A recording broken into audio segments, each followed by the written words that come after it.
Good. So I'm waiting for James to click on here. I sent him the link and I think we're all set today. I hope he remembers. Hi, everybody. Good morning. Good morning. So, I've been watching a lot of podcasts on James Lindsay. Now he has a YouTube channel called New Discourses, and it's extremely informative by what's being pushed in America and quite frankly, the world today. We have gender theory, we have Marxism, we have critical race theory, communism disguised as socialism. And if you don't know what it is, I really do recommend that you find yourself searching James Lindsay because he is absolutely amazing. Now, I watched a Oxford Union address that he was partaking in. Quite a man. He says some big words. He says some big words, but he is quite possibly one of the biggest pioneers when it comes to the okay groomer like movement, like meaning exposing what goes on with this whole agenda to literally indoctrinate. And it's crazy, guys. It's a deep dive. I highly recommend. I shared a bunch of his stuff on my X page, so make sure you're following me. It's at Reacts Jen. It's so easy. You guys can follow me. It's not very hard. I'm not very hard to find. Good morning. How are you? Bill Goodwin got a brand new car, man. Check this out. A Dodge Challenger Hellcat. I'm super jealous. I'm not going to lie. I say I have a car that's about 10 years old. It's got under 100,000 miles on it. It's probably like 92,000 miles on it. And I tell you what, man, I don't have a car payment. My insurance is really low. So I'm over here like, do I or don't I? And I just can't let go of my car. It was the first car that I had bought myself that literally it was my first car since well before I went to prison. So it was like crazy because when I got out of prison, you guys, for several years, no, not several, but almost 2 years, I didn't have I'm sorry, I do have to backtrack. Over 2 years, I didn't have a car. It's of my own. I had access to a car, but I didn't have one of my own. So this was like a huge achievement for me. I was like, this is Stella.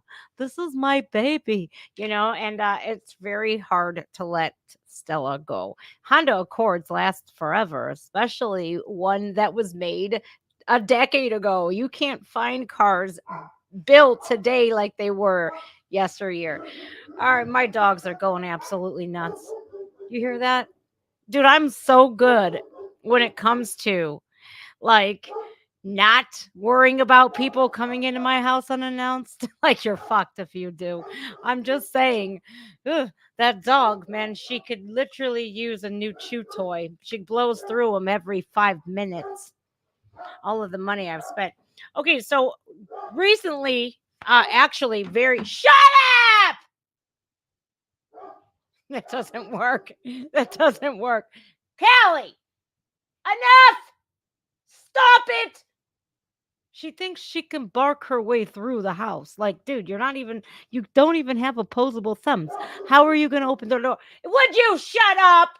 It's enough. The garbage man is here. She hates him. She hates the garbage man. I'm going to tell you why.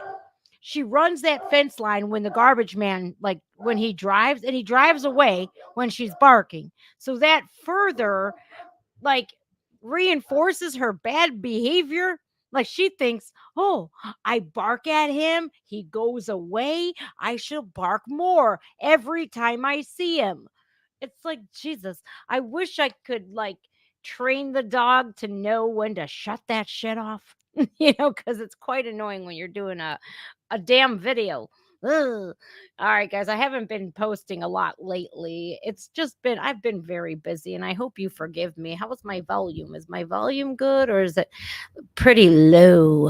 I don't know. Where's James? I better check the fucking messages. I might have got this all wrong.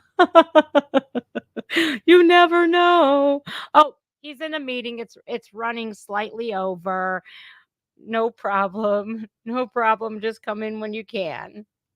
Come in when you can. Oh, he's there. Look at this. Awesome.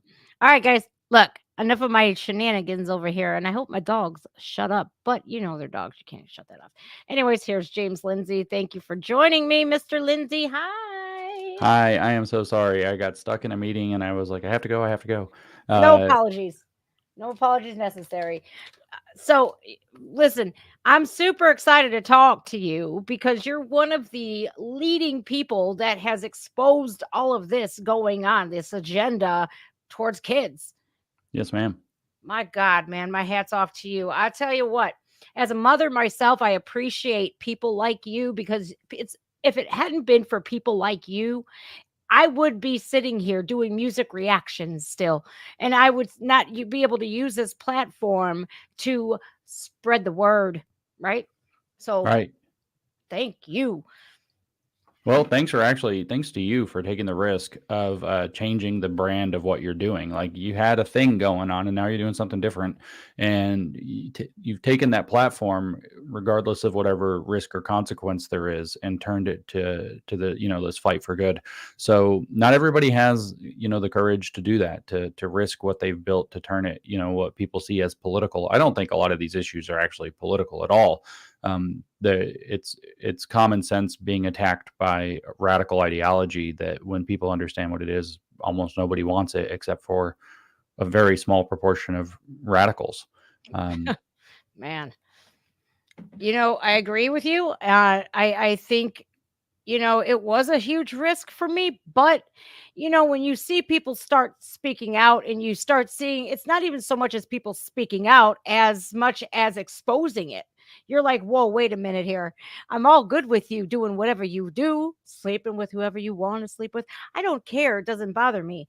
But very second that you involve children, that's where me and you are not going to see eye to eye. So, I had to do what I had to do. I love Trump. I'm a Trump fan. I voted for him since 2016. I even tried the whole should I vote for Kanye West because he's gonna give it to Trump? But it was just a Trump, Trump, Trump, Trump. So I know you're not on board all the way with Trump, but No, you I'm pretty you MAGA. Don't worry about that. no, that's what I was leading up to that. You are the epitome of making America great again. Get the hell away from communism because the constitutional republic is what we are. And I love that. I love that so much. Uh, I'm watching you like crazy here, like on Oxford and everything. It's like, wow, this guy is everywhere. Who's James Lindsay? And 2018 is kind of when I wasn't it 2018 where you were banned off the internet and all of that. Can you tell us a little bit about that? Oh my gosh, who am I? Well, I used to be an academic, so I'm a little bit of a nerd. I used to study mathematics and teach mathematics at the University of Tennessee, and yeah, right. And so I did not continue in academia though after 2010. I didn't like it, and I thought that I didn't like the direction it was going.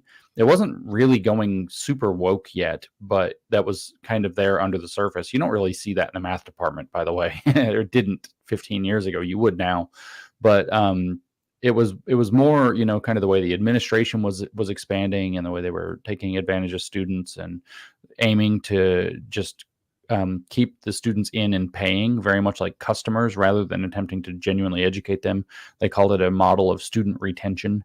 And the goal was get the kids in and keep the kids in. So don't give them bad grades. Don't make them feel bad. Don't fail them if they fail, stuff like that. And I thought, well, I don't really want to participate in this. This isn't what education should be about. It wasn't that I wanted this sadistic desire to fail kids. But if you have no calculus, you should not pass calculus. It's just not that complicated. That it shouldn't even be controversial. But they needed that tuition money because they were backed into a bunch of financial corners by their own stupid decision making, and that's a whole separate story. Right. Anyway, I bailed from academia. I got interested in. I took up a job literally as a massage therapist for a decade, and so I'm literally working with my hands. It was a fun job, but it's not a particularly academic or mentally engaging job. There's challenges, and you're trying to sort out people's problems and all this, but at the same time, I needed some philosophy or something. So I started getting involved in all these online discussion forums and writing articles, and basically it got attacked by radical feminists from every corner. So unlike most of the people, I guess, around me, I said, well, what is this about? And I started talking to a couple of these feminists and getting them to send me some materials, like, explain yourself. Where is this coming from? What's going on? And as I came to understand what they were saying, I realized that it was really messed up. And then I thought they were being very dishonest. We got in this whole debate. That's beside the point too, me and this one woman. And I decided that they were just messed up. So a friend of mine and I that was getting it from the academic side, his name's Peter Bogosian, we decided it was time to prank these guys. It was time to expose. They wouldn't let us criticize it. So we said, well, let's just expose it. You trolled them. That's right. We decided to write fake academic articles. So we did a trial balloon paper first, and we called it The Conceptual Penis as a Social Construct. And the goal was to say that penises aren't real. They're socially constructed. They're connected to toxic masculinity and, masculine tropes like machismo and braggadocio. But more importantly, they cause all the problems in the world. Penises cause every problem in the world, especially climate change. And this kind of played around on the Plinko board of academia, but it ended up in a very bad academic journal. And we spiked the football and said, we've proven something big about gender studies and radical feminism. That was controversial. In fact, I think looking back, we did not prove very much, but we did make a point, but we overstated our claim. And so some people criticized us and they said, hey, if you wanted to make this point, you would have to do these things, A, B, C, D. And so Peter and I got on the phone with each other and said, hey, let's do those things. But they don't change their mind. And so we did. We spent the next year, all of the rest of 17 and almost all of 18, writing a very large number of academic articles, so fake ones, joke ones, and sending them off to established and sometimes prestigious academic journals. And we were pretty successful. We got 7 of them accepted. 7 more were still under peer review. 1 got an award for excellence in scholarship. That paper was about dog humping. Watching dogs hump each other, with the conclusion that if we train men the way that we train dogs out of obedience manuals and with leashes, that we could overcome rape culture. Oh my God, that makes about just as much sense as giving a pedo a child sex doll. Yeah, none of it makes any sense. And so they thought it was great, obviously. And like I said, we were really successful, made the front page of the New York Times, ton of media, ended up getting on Joe Rogan's podcast as a result of it. A bunch of other stuff fell out from that. And so that's when I kind of burst onto the scene. But in the middle of that, I realized that it's not all funny. In fact, this doctrine this ideology is getting infused into our institutions very rapidly. And because of one of the papers that we wrote and the way it was received, I concluded that it ends with the unraveling of civilization, basically, which sounds really extreme and alarmist. But what we said is that there's privileged kids. One of our papers was about education. We said there's privileged kids and then there's oppressed kids. And what happens is that what we need to do is we need to abuse the privileged kids out of their privilege to teach them what it's like to be oppressed. But we tried to make it funny and soften the blow. So we said that you should do it with compassion. And they came back and said, you can't use compassion. That would actually recenter the needs of the privileged kids over the oppressed kids. You can't use compassion. And I was like, holy crap, this ends in genocide. Like, if this keeps going, this is mass murders. And I freaked out and I asked my wife if I could quit my job and dedicate all of my life to exposing it. And that's what I've done ever since. Amazing. That's so cool. Like, from going to be a mathematician, and I give you the sign of the cross, like, get away. I'm horrible at math. My oldest, calculus, he's going to be a mechanical engineer at Cincinnati. And so he's the best in math, and me and math are just not friends. I can't even get elementary algebra. It sucks. But from that to a massage therapist where you're working out everybody else's problems, and I'm thinking to myself, when you're a mathematician and your brain needs challenged, because my son needs challenged or he gets bored really easily. How is that challenging for you? And then I love how you transitioned to where you are today. It's like, this is what children need to realize that we go through these things in life, phases and differences, and we sometimes change dramatically. But to make things so permanent is just the whole theory of like transing kids and all of this. It is absolutely. I'm trying to like shake people. Like, do you really want these kids to ruin their lives? Like, I don't like to talk about orgasms in children because that should never be like, but the medications they're giving these kids, they don't will never experience that later in life. They'll never be able to reproduce. It's like, is that what y'all are trying to do? It's so insane. But throughout life we do make changes, we go through different phases and all of this, that, and the other, and it's just so dangerous what's going on right now because these kids are so influential. My son James, and I hope he doesn't catch me talking about this, but in a way I hope he does, because I'm about to send him a bunch of your stuff. He's in the university, of course, and like you said, back then it wasn't so much as it is today. How the woke culture and the indoctrination, all of this dangerous Marxism is infiltrating into the universities and whatnots. My kid went completely left. He was a conservative and not even like far right. He was just in the middle, like, I'm cool, you're cool, we're just going to get along. Now he goes to Cincinnati and he's joining the Democratic Party, all kinds of stuff. And I'm over here going, you're a kid from the suburbs, dude. Like, I grew up in the hood. I know what being underprivileged is. You have never seen that. Never. And it got me scared, because I know if they could do that to my kid, God knows what they're doing to everybody else's, and we're talking at a university level, like graduate school. CRT is a graduate school thing. It's not for kids, but it's now trickling down into the high school. Let's test the waters. Oh, that's going pretty good. We're indoctrinating all these kids. Let's trickle that down a little bit too into the middle schools. Oh, we're getting some of these kids too. Oh, so let's trickle down into the elementary schools. It's insane. Are you from back then when you first started and you got on Joe Rogan and all of the exposure, like, are you not seeing that it's more people are open and talking about it and talking and speaking out against it, but it's not going anywhere. It's still there. Yeah, How well, that is what I've seen. So when I first started speaking up about this, everybody thought I'd lost my marble. I mean, they still, I think I've lost my marbles, but they thought I had gone completely crazy, and I felt like I was yelling into a hurricane. I'd go give talks at very conservative or very Republican organizations. I'd get invited to go give a talk about critical race theory or whatever, and I would be, the people who invited me would get in trouble with the organization for bringing a crazy person. And then a year later, they're all begging to have me back, saying, "Oh my God, he wasn't crazy. He was ahead of the curve."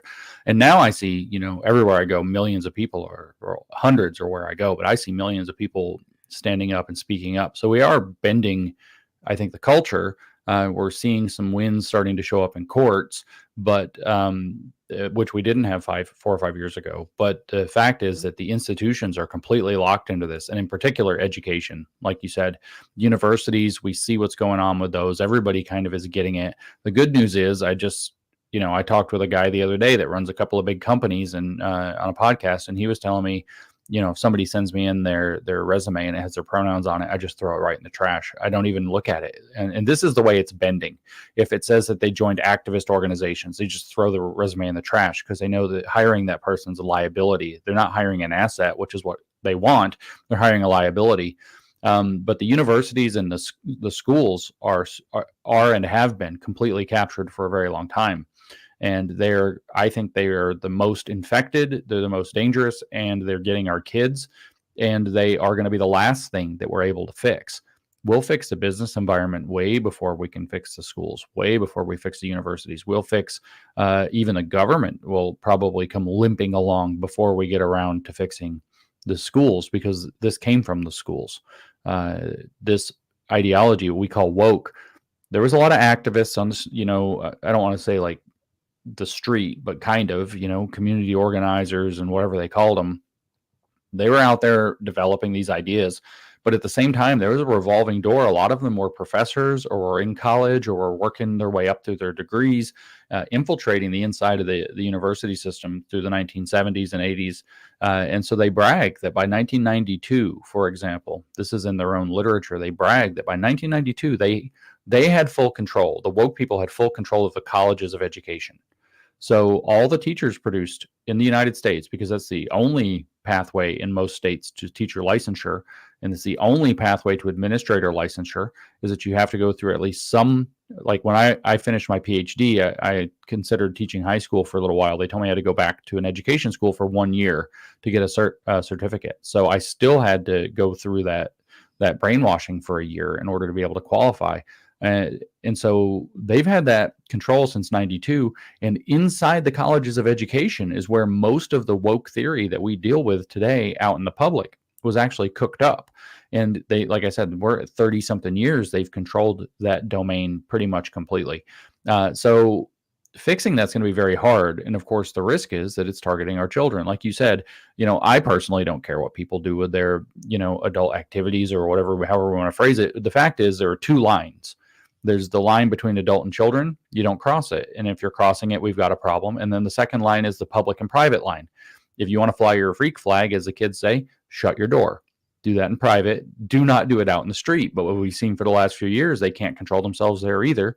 Running down with kids at the parade, doing all kinds of weird stuff. We got guys in the military with the fetish gear on, like in public pictures. Like, what's going on? Like, we had that guy that was working with the government with the nuclear codes or whatever, shaved bald, mustache, wearing a dress that he stole off of an airport turnstile from some woman on her vacation. So it's like something's badly wrong here. But if you don't cross those two lines, if you can keep it away from kids and you can keep it in your private life outside of public, if you can respect those two lines, do what you want. But if you can't respect those lines, we've got a problem. And the problem is that this is in the schools. They believe that if you draw lines at all, then you're the bad guy. This ideology believes that anything that tells it no is wrong. Anything that says you can't go there is wrong. That's how they think. That's how they believe, and they feel perfectly entitled to transform our kids. I just wrote a book about how they're doing this in the schools with the sex stuff. I don't know if you've seen this one. This one? I got it. With the apple. Yeah. Homie, I already got it. I got it. Yeah. Sweet. It came out on the 29th. I pre-ordered that. Yes.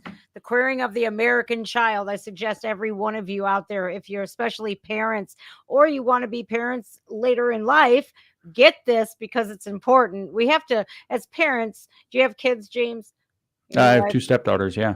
So yeah, you have kids. We have to protect not only, we have to make sure they don't die, but we have to make sure that not only we're protecting their mind, their body, and their soul. That's our job. My stepfather, I considered my father. So, it's sometimes step parents are better than the biological parent. So, I fully commend you for being a role model and a great one at that, with his head on his shoulders to lead them girls, right. What we were talking about, I want to go back a little because you were talking about like this is going to lead to genocide, the revolution, that these kids are leading themselves into a revolution, and they're so dangerous. This is why we see, like Kristen Hawkins, she goes in, she's a pro-lifer. She goes in and she talks to colleges. She's been physically attacked before. These are the lines that they are crossing now. It's not just yelling anymore. I mean, look at the riots. Look at the mostly peaceful protests where cities, even my own Cleveland, Ohio, had nothing to do with George Floyd. Mhm. Nothing. And our city was decimated. It was absolutely appalling. It's like, if they can do that, you know, I just want to know where these kids, where their parents are. Where are your parents? Because if my kid, if I ever catch him, I don't care if he's going to be 21 or not. If I ever catch him partaking in anything like that, I'm kicking his ass. And, luckily for me, he's not like that far left, but never say never anymore. But like, when it comes to them soiling the minds of our kids, like, for you, normal people, like you said, oh, I'm this guy, they think I'm crazy, but really, we're just normal people wanting a normal way of life. We don't want like chaos and anarchy. you know they call us crazy and stuff like that, but in all actuality, all we want is a peaceful America. That's it. Now, have you noticed that too? Like how dangerous they are? It's insane. Yeah, I mean, look, for example, at what happened to Riley Gaines when she went to San Francisco and she spoke at the university there. You think a university, right? Um, yeah, they're kids and they're going to yell and carry on. Well, actually, they physically assaulted her as she was going down the hall, and they ended up pushing her into a classroom and they shut the door. And she didn't have to deal with the radicals inside the classroom, but they barricaded the door so she couldn't get out. And they tried to extort money from her. She had a flight, and they're like, "Well, if you want to get out, you have to give us money. You have to apologize. You have to do all this stuff." And she was in there with the police, the San Francisco Police Department, or maybe it was campus. I don't want to say it was the city police because I don't know if it's campus police or city police. But she said, she was looking at them. They have a gun on their hip, and it's like, can't you guys do something? And they said, oh, no. Our department has to look inclusive. So we can't go up against this. And like the police couldn't protect approximately 22, 3-year-old girl getting attacked in the hallway, getting barricaded and extorted. No, I'm not saying they couldn't protect. They refused to protect because they were Right. so enthralled with this ideology. But what's happening is dangerous. And that's low key, right? That's Riley getting assaulted and kidnapped, basically. But Yeah. look at what's happened in cities like yours, but like Minneapolis, Portland, San Francisco as the city. I mean, some of these places, we're talking about property damage. We're talking about billions of dollars in destruction of people's businesses, of people's homes, primarily their businesses. Some people died. So it's very dangerous. And here's the thing, though. Here's the cruel irony of this. With these little revolutionaries, there's two things that, from my perception, they don't understand. One is, I've talked to some of these kids, like, where does food come from? And they think it comes from the grocery store. Turns out there's a fundamental difference between two kinds of people. There are people in this world who understand that food comes from the grocery store, and then there are people who understand that food goes to the grocery store. And food has to go to the grocery store to be there. It's not like the grocery store magically stocks itself like it's some kind of stupid video game where you come back tomorrow and everything's back. It doesn't work that way. Farmers have to grow it. Supply lines have to, the factories have to package it. The supply lines have to be operational to get it there. You have to have a payment system that people can trust. So if you do a revolution, these kids don't know how to. Well, you can't grow a potato. You don't know what you're doing. This happened in China. The conditions were different when Mao Zedong took over, though, and millions of people starved to death. Yep. These revolutions lead to most people not having food, most people not having basic necessities met, most people not having emergency services if there's a medical or a fire or something emergency comes up. This is what it leads to. And the kids that are involved in this will be victims of it. History has written this story over and over again. But the second thing they don't understand, and I really point to the history of Mao, because what they are is they're becoming little Maoists, just with American identity politics and environmental stuff. It's the same idea. Mao said that different people are needed and different things are needed at different phases of the revolution. So when Mao was trying to beat the nationalist party that held power, the Chiang Kai-shek and the Kuomintang is what it was called. It's a Chinese nationalist party. When he was trying to beat them, what he needed was a bunch of radicals who would destabilize the system. When he lost power in 62 and he wanted to get it back, and he got it back in 66, he needed radicals who would destabilize the existing system so he could get in. And that was his youth rebellion. That was his Red Guard. That was these kids that we're dealing with today, radicalized in Mao's colleges and Mao's high schools, Mao's elementary schools, literally the same story. And what happened? So you don't need destabilizers after you win. You don't need destabilizers when you're trying to build a new stable system. So Right. Mao rounded their little asses up and sent them off to the countryside to go die in slave labor. And the ones that wouldn't go, he unleashed the army on them. He killed anywhere between 1 and Billions. 10 million young people who just dedicated their entire lives to fighting for him and his revolutions. He killed them, or he sent them off to die in poverty and misery in working in primitive conditions as slaves.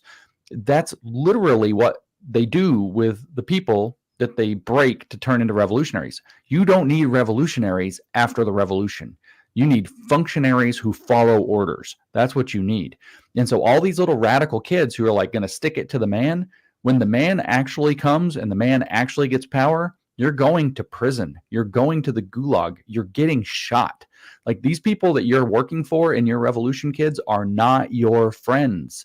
They are using you to take power. And when you are a problem for them, they're going to dispose of you the same way they're trying to dispose of Trump, of MAGA, of the whole deplorables. You become the new deplorables overnight. And Mao unleashed the People's Liberation Army on these kids, this Red Guard, that literally were his most devoted and loyal supporters for 2 or 3 years, running radicalism all through dangerous radicalism. Same stuff we're seeing in our cities, burning down, churches and temples, robbing people's houses, desecrating anything that was considered old culture, toppling statues, changing the names of streets, changing their own names to revolutionary names. We call them, their trans name or whatever, new names. And he took these people that were the most loyal to him, and because he said that we were too radical, too left, and he destroyed them. In 1968, he got his power back at the end of 67, and he destroyed them in 1968. Didn't even wait a year. Didn't give them trophies. Didn't bring them into the system. Didn't give them a reward of the sweet jobs. He killed them. I think they don't see that. I think, like you said, when the grocery stores, these kids think that they just restock. I think a lot of kids, especially this day and age, they think life is a video game. They think, oh, well, I'm just going to respawn if I die. My little one thinks that if he dies, he's going to be brought back. But he's not allowed on the games or internet or anything. Yeah. But he literally has no concept of reality. And, these kids, they just think they won't survive. They're just not going to survive without mom and dad. And the way that this new construct is that they're destroying that nuclear family. They want these kids. Oh, if your parents don't want to affirm your new made up name, then I'll be your family. There's those clowns like the guy that got me demonetized, Jeffrey Marsh. He's scary. Isn't he though?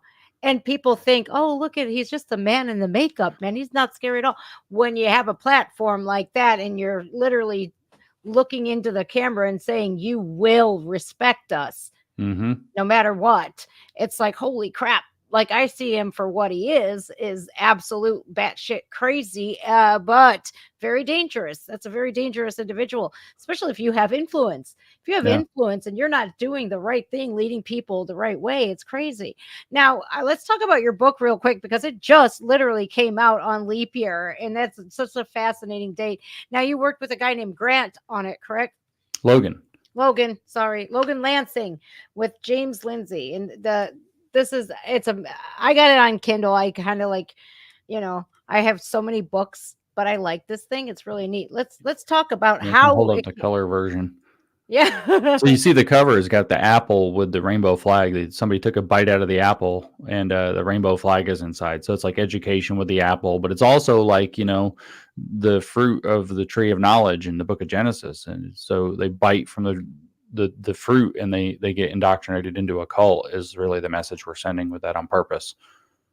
Yeah, that's, when I saw it, I clicked on, I don't remember what it was when I was researching into you, and it's like it just so much. I click on so much, and then I saw that the book was coming. I think it was on your community post actually, Mhm. and I was like, this is the kind of thing that they're trying to do. I think, the ruling class is responsible for a lot of this. Those people that meet in the what is it, Switzerland? Davos, yeah, in Switzerland.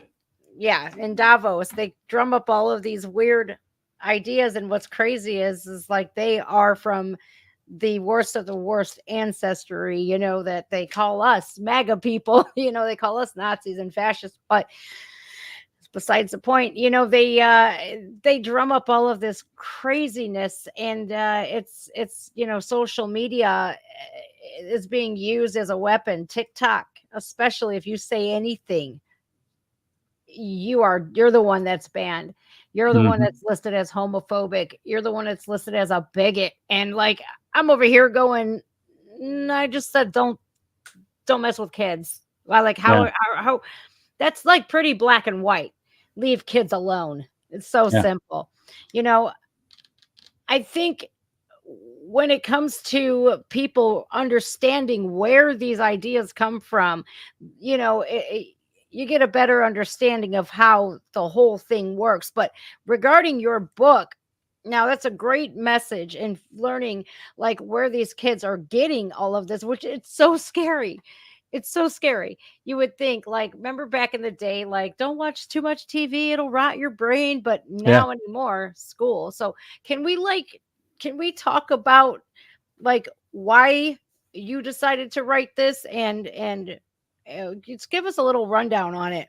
Yeah, yeah. The history is so I actually did not decide to write this. Logan did. What happened was Logan sent me, I'll tell you my part of the story, then I'll go back and tell Cool. his story. So he sent me this manuscript, I guess the end of summer last year. Then he said, "Hey, I wrote this." We had a little bit of an online relationship. We talked a little bit on Twitter. And he said, "I wrote this. If you have the time, if you'll look it over and tell me anything I can, do to kind of strengthen it or whatever, or correct anything, I'd really appreciate it."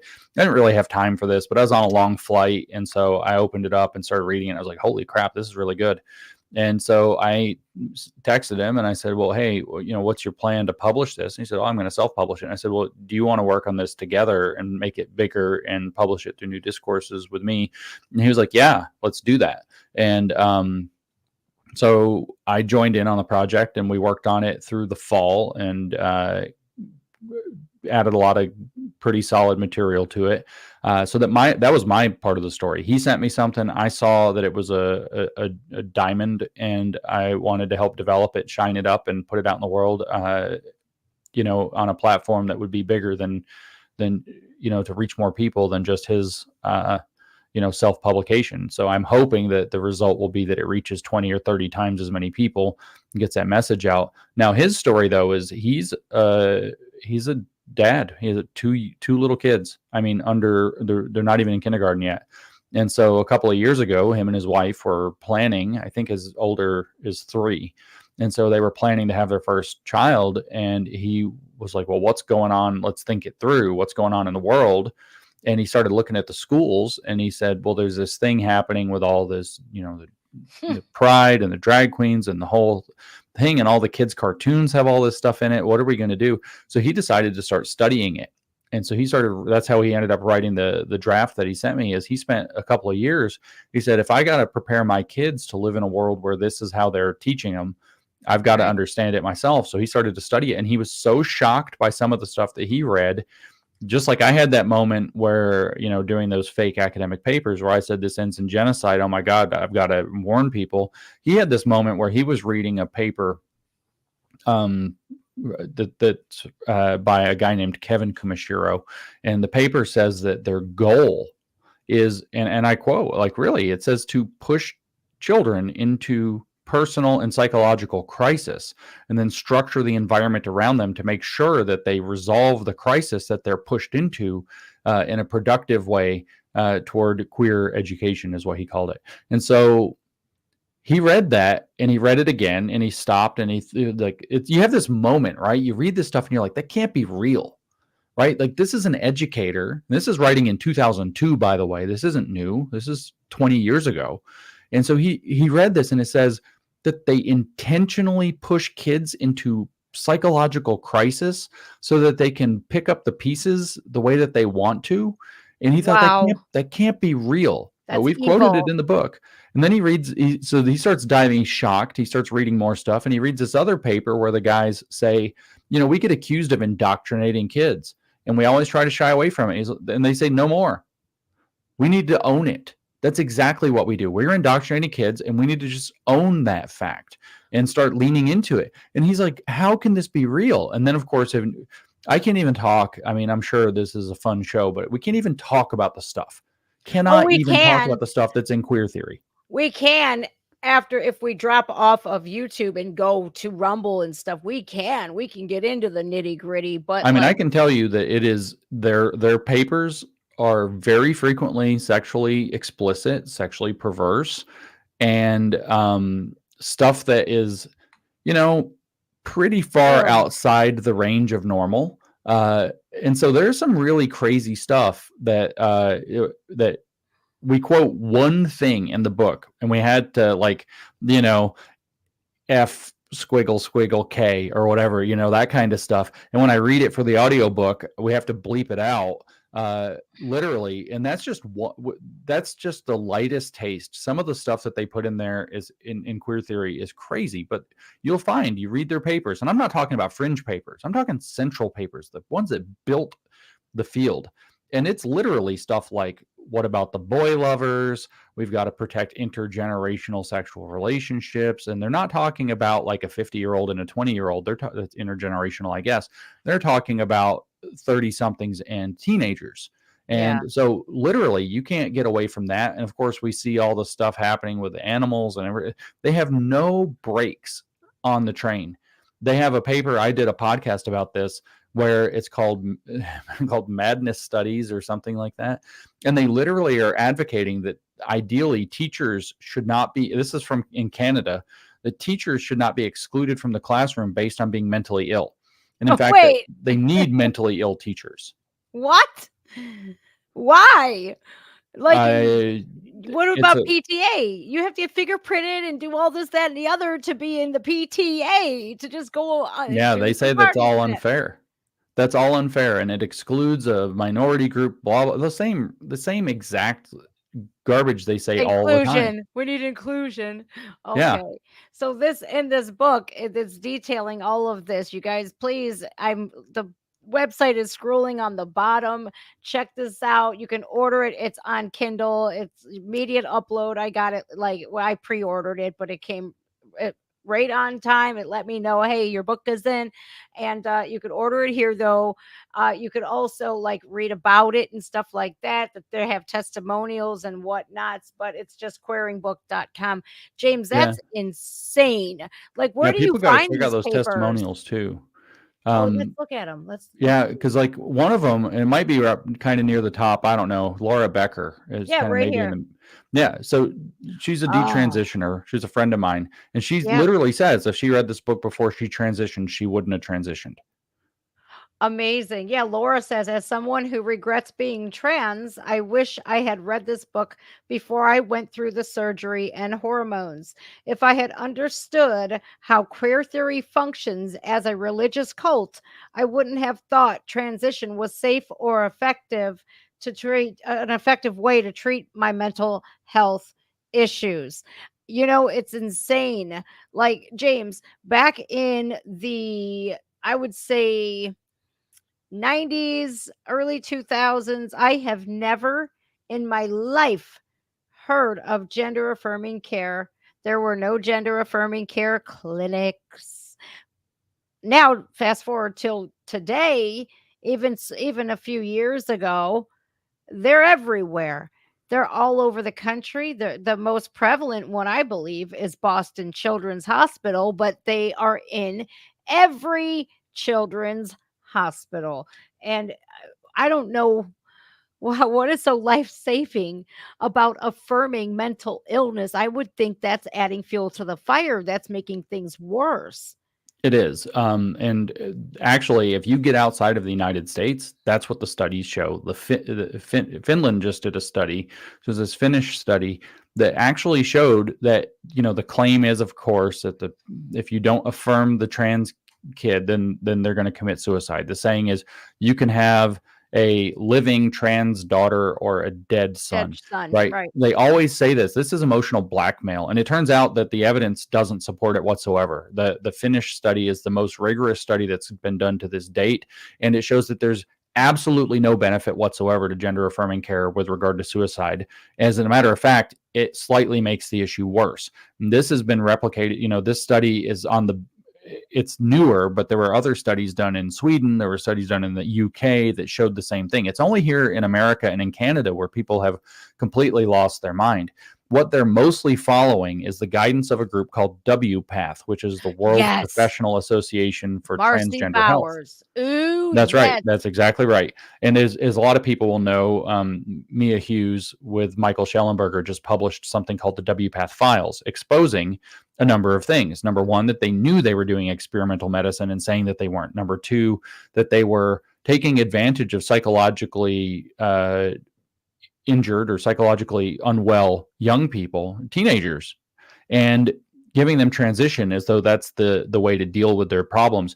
In one case, that I think this is still the most shocking thing. There's a lot of shocking stuff in these WPATH files, but I think the most shocking one is where they're talking about a child, under 15, I forget how old, who was diagnosed with dissociative identity disorder, which is the fancy pants name they give now to what we used to call multiple personality disorder. Right. Okay. So this kid has multiple personalities. This is a not mentally well person.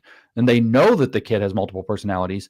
And not only did they transition the kid, they asked the kid to dive into his other, or her, I don't know which one, other personalities to determine that that's what they wanted to do. There was absolutely no attempt to say, wait a minute, this is like a severe mental illness and we probably shouldn't start treating with chemicals and surgeries. No, it was the exact opposite. But in there also, in the WPATH files also, is an admission that the WPATH was created specifically as a group of activists. They were not medical professionals. They just started treating themselves as the authority. And through whatever kinds of weird, crooked deals, and whoever decided to back them and put money behind it and everything else, they became the standard of care, to the point where now we have, in psychology, they call it the DSM, right? The Diagnostic and Statistical Manual, right? Yeah. The DSM-5 is the one right now. And there used to be this thing that they called gender identity disorder, which was considered kind of like anorexia or bulimia, but not related to food. It was that you don't know who you are. It was a delusionary body dysmorphic disorder. Does anybody in the world think it's right to affirm anorexics? No. Does anybody in the world think it's right to affirm bulimics? Well, let me actually correct. The answer is no for real people, but there are a lot of groomers online who do this. And I mean that. It's called Pro-Ana. It's very popular on Tumblr, which is a social media site a lot of kids got into for a while. I'm sure it's in TikTok and whatever, that are pro-anorexia, but no responsible adult affirms those. Well, this one, what happened from the DSM-4 to the DSM-5 is they changed everything. It's no longer gender identity disorder that gets treated like that. It's now gender dysphoria. And they say that gender dysphoria is defined as the distress associated with feeling like you don't belong to your sex. And so what do you treat? You treat the distress. You don't treat the underlying mental condition. You treat the distress. So what they're actually doing in that diagnostic manual, which influences medical decisions, which influences medical professionals, which influences courts of law when people sue to try to protect their kids, what they're saying in there is that this is completely different. Alone among all these mental disorders, this is the only mental disorder where we're just going to say, guess what? It's permanent, and we're just going to treat the distress associated with it. Your kid is bleeding, but we're not going to try to stop the bleeding. We're going to get them Tylenol for the pain.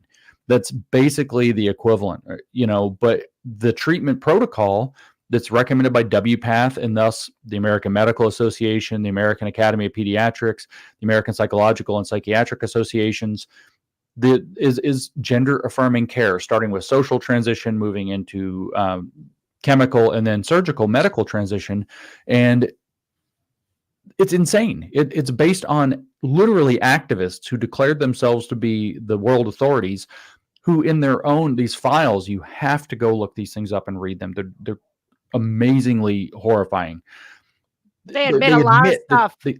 they don't know what they're doing. They don't know what the consequences are. They know that some of the consequences are going to be bad, and that it's not actually, I mean, any common sense would tell you this cannot possibly be the right way to treat a struggling young person.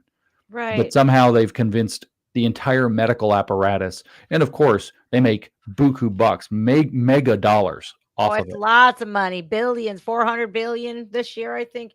Uh, the WPATH, speaking of the WPATH, James, when you started, when you actually, when you were telling everybody about WPATH and what they really do admit in plain English and black and white, when you said it is involved with the society, the American Psychological Society, and all of this, but when you said pediatric society, it hurt. It struck a nerve, because again, these activists weaseled their way in to push all of this. And when you said courts too, they literally use these wackos that even in the WPATH admit that we haven't done the studies yet. We haven't done the long-term studies yet.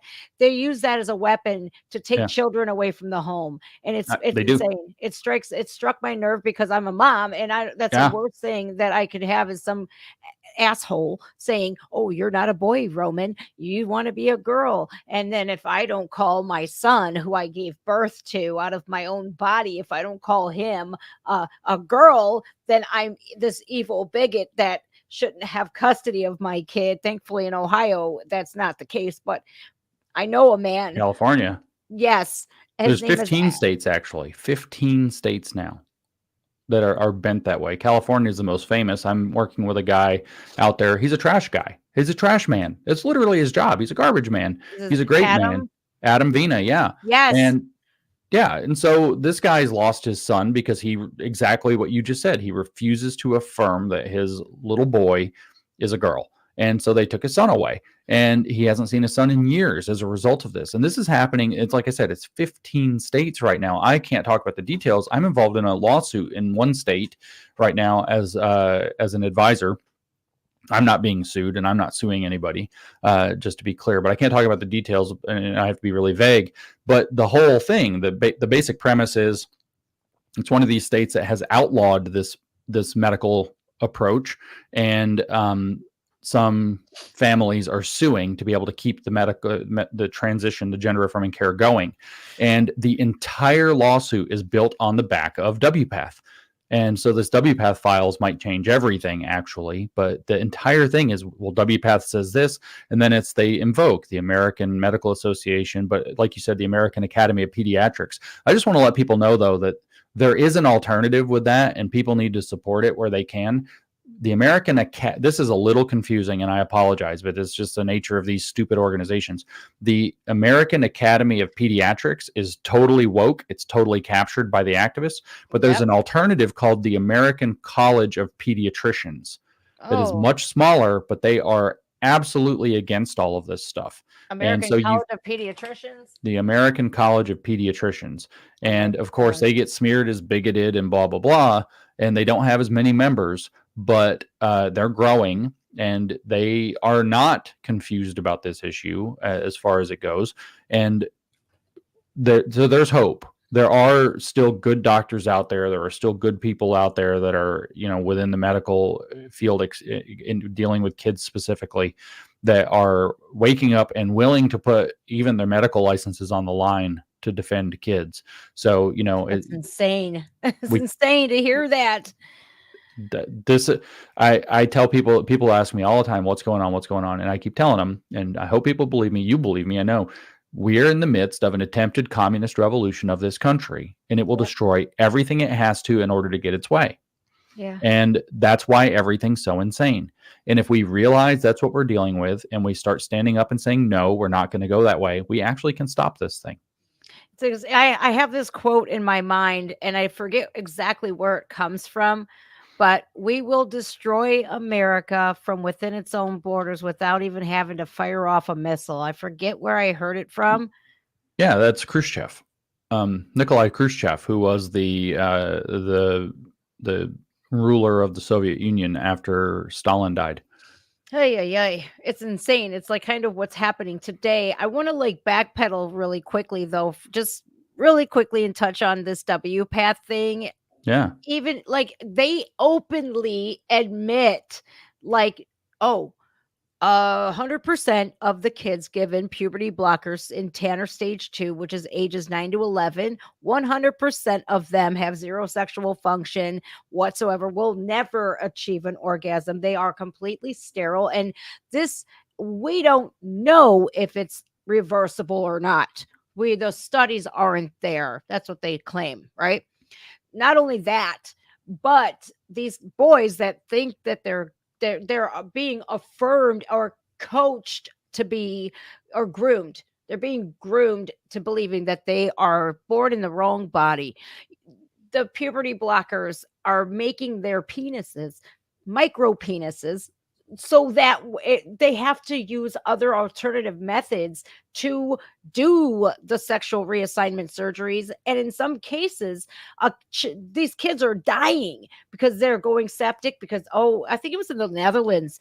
They used a kid. He was an experiment. Like this is a whole like John Money, like all of this. Who is that sexologist that one? Kinsey. Kid Alfred Kinsey. Alfred Kinsey. Yep.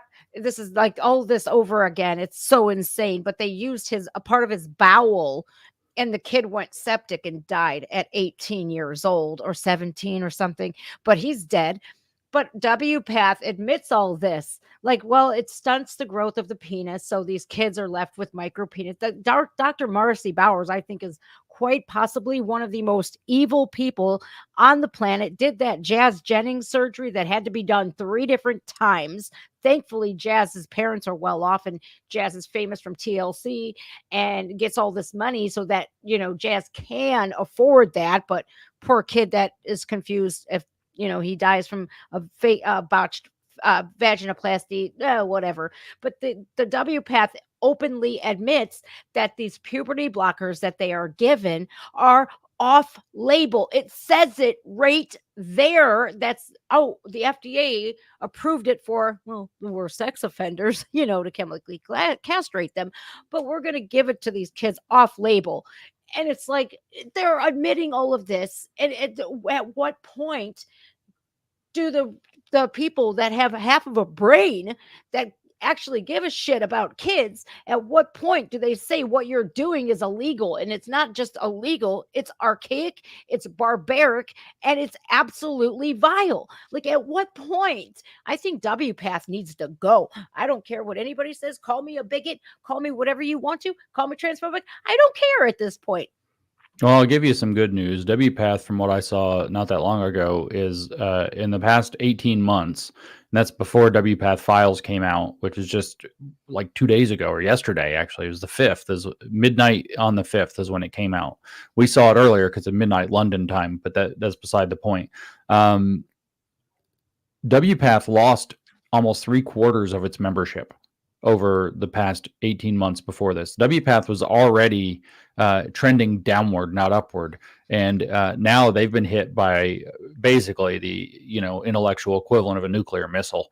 This WPATH files might actually, like I said, these attorneys that I've talked with in this are saying that it might change everything. The entire lawsuit is built around 2 points.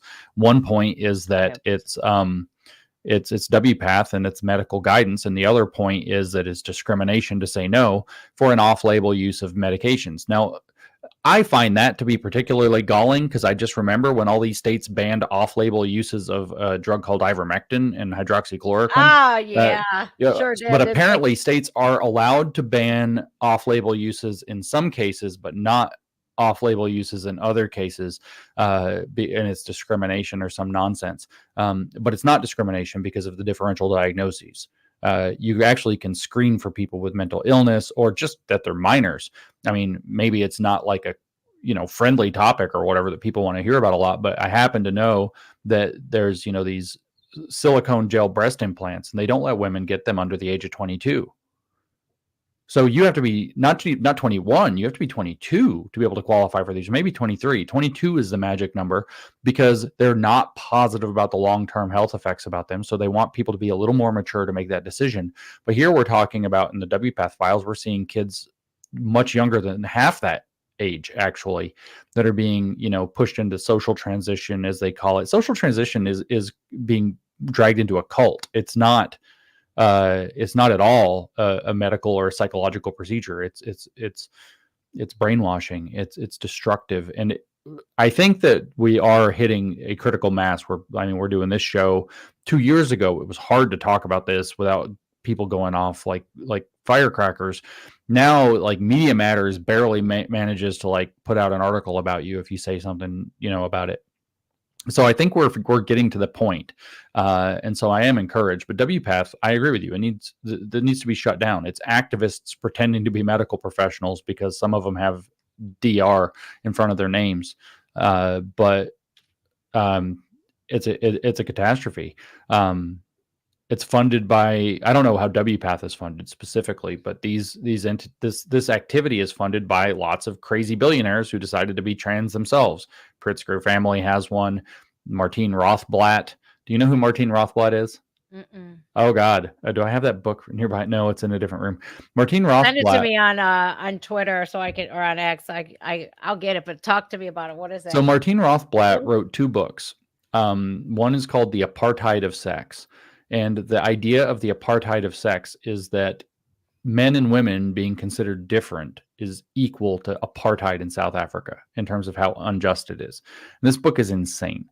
And then the second book is called From Transgender to Transhuman. And it's the most insane book. I think it's the stupidest book I've ever read. It's got this whole chapter about how our genders, they say is all on a spectrum. Our genders should be colors that describe, like, maybe you're olive green and maybe I'm like turquoise blue. Like, literally, that's like the idea. So who the hell is Martine Rothblatt? Well, Martine's real name is Martin. Martin Rothblatt created Sirius XM Radio and became a billionaire, and now sits on the board of the Mayo Clinic, which is one of the most, prestigious medical organizations in the world. Right? And so this lunatic billionaire person who's dumping I don't know how much money actually Martine's dumping, lots of money into the trans agenda, is now on the board of the Mayo Clinic. We would assume that that's partly because of stupid inclusion stuff and partly bought his way on there. Uh-huh. And so this is the actual circumstance, that we're basically having to deal with, is that we have major billionaires. We've got all the corporations. Look at Bud Light with Dylan Mulvaney. I don't know if you saw this monstrosity that Doritos put out this week. Holy yeah, buddy. Oh my Lord. Like, what? But there's reasons for that. I mean, there are reasons under the surface. These companies aren't just making decisions. These companies are being held hostage. If they want to be able to do business, they got to get their corporate equality index score. They got to get their ESG score. They got to get all these numbers, these metrics, or else they can't get capital. They might get delisted on their stocks if they're a publicly traded company out of the big pension funds. So all of a sudden, you could put these companies, these big activist bankers could put these people out of business if they wanted to. Companies as big as Pepsi or Walmart know that they got Jimmy the Gun coming to knock on the door and say, it's a nice soda company you got there. It'd be a shame if anything happened to it, based off of if you don't put, a drag queen eating potato chips on TV. And it's corporate extortion is happening at record levels to make all of this stuff. Why is this stuff happening? Well, you got lunatics that took over some of the institutions, but you've got this happening. And then these, I don't know how in the world, maybe if you make, I'm not a billionaire. I don't have the slightest idea. Maybe if you make $1 billion, you get bored and you get weird and you have to do something else that's interesting. So you decide to be trans, and then you need the world to affirm you. So you dump rivers of money into making other people affirm who you are because you're so insecure. I don't know what the story is there. Like, it's insane. It's insane to me. You bring up a good point, a lot of good points, James. There's one too many to I live in this world, so I'm sorry. It's got to be hard on you though, because it gets to me a lot too. It's like I see progress, but like, you're stuck sometimes in that rut of we need it to happen quickly. But when we're up against, I'm hoping to think like strength in numbers, but when we, the little people, are up against these billionaires that push these agendas and narratives, and they rule the world. Let's just keep it real. They rule the world. And it's like I feel so minute and so little when we're going up against these people that are pushing all of this crap. And it's like, I was watching a video the other day, maybe last night or something, on billionaires and how hedonistic they really are. They can have all the beautiful women, the models, the Victoria's Secret models. They move on to the supermodels, and they've had that. They've experimented enough, and it's not doing it for them. Well, what else? They have to up that ante like every time. And I think a lot of the billionaires that are associated with, little St. James, I feel like these are the people that are pushing ESG. These are the people that have a stake in everything, even Rumble, the free speech platform, BlackRock. 60% of the Uh-oh. stock is now owned by BlackRock. Yeah, we're in trouble. We're in Yeah. trouble. We can't have anything conservative based. We can't have anything without the big black rock sinking its dirty claws into everything. I saw that yesterday. I think I was streaming with I wasn't streaming. I was on a stream. I think it was either like Jeremy from the Quartering, or my salty cracker. He's hilarious. I was watching one of those guys on Rumble, and it came up in the comments, and I'm over here going, Jesus. Now State Street and Vanguard and BlackRock are all one and the same. They're owned by the same uber stinking billionaires.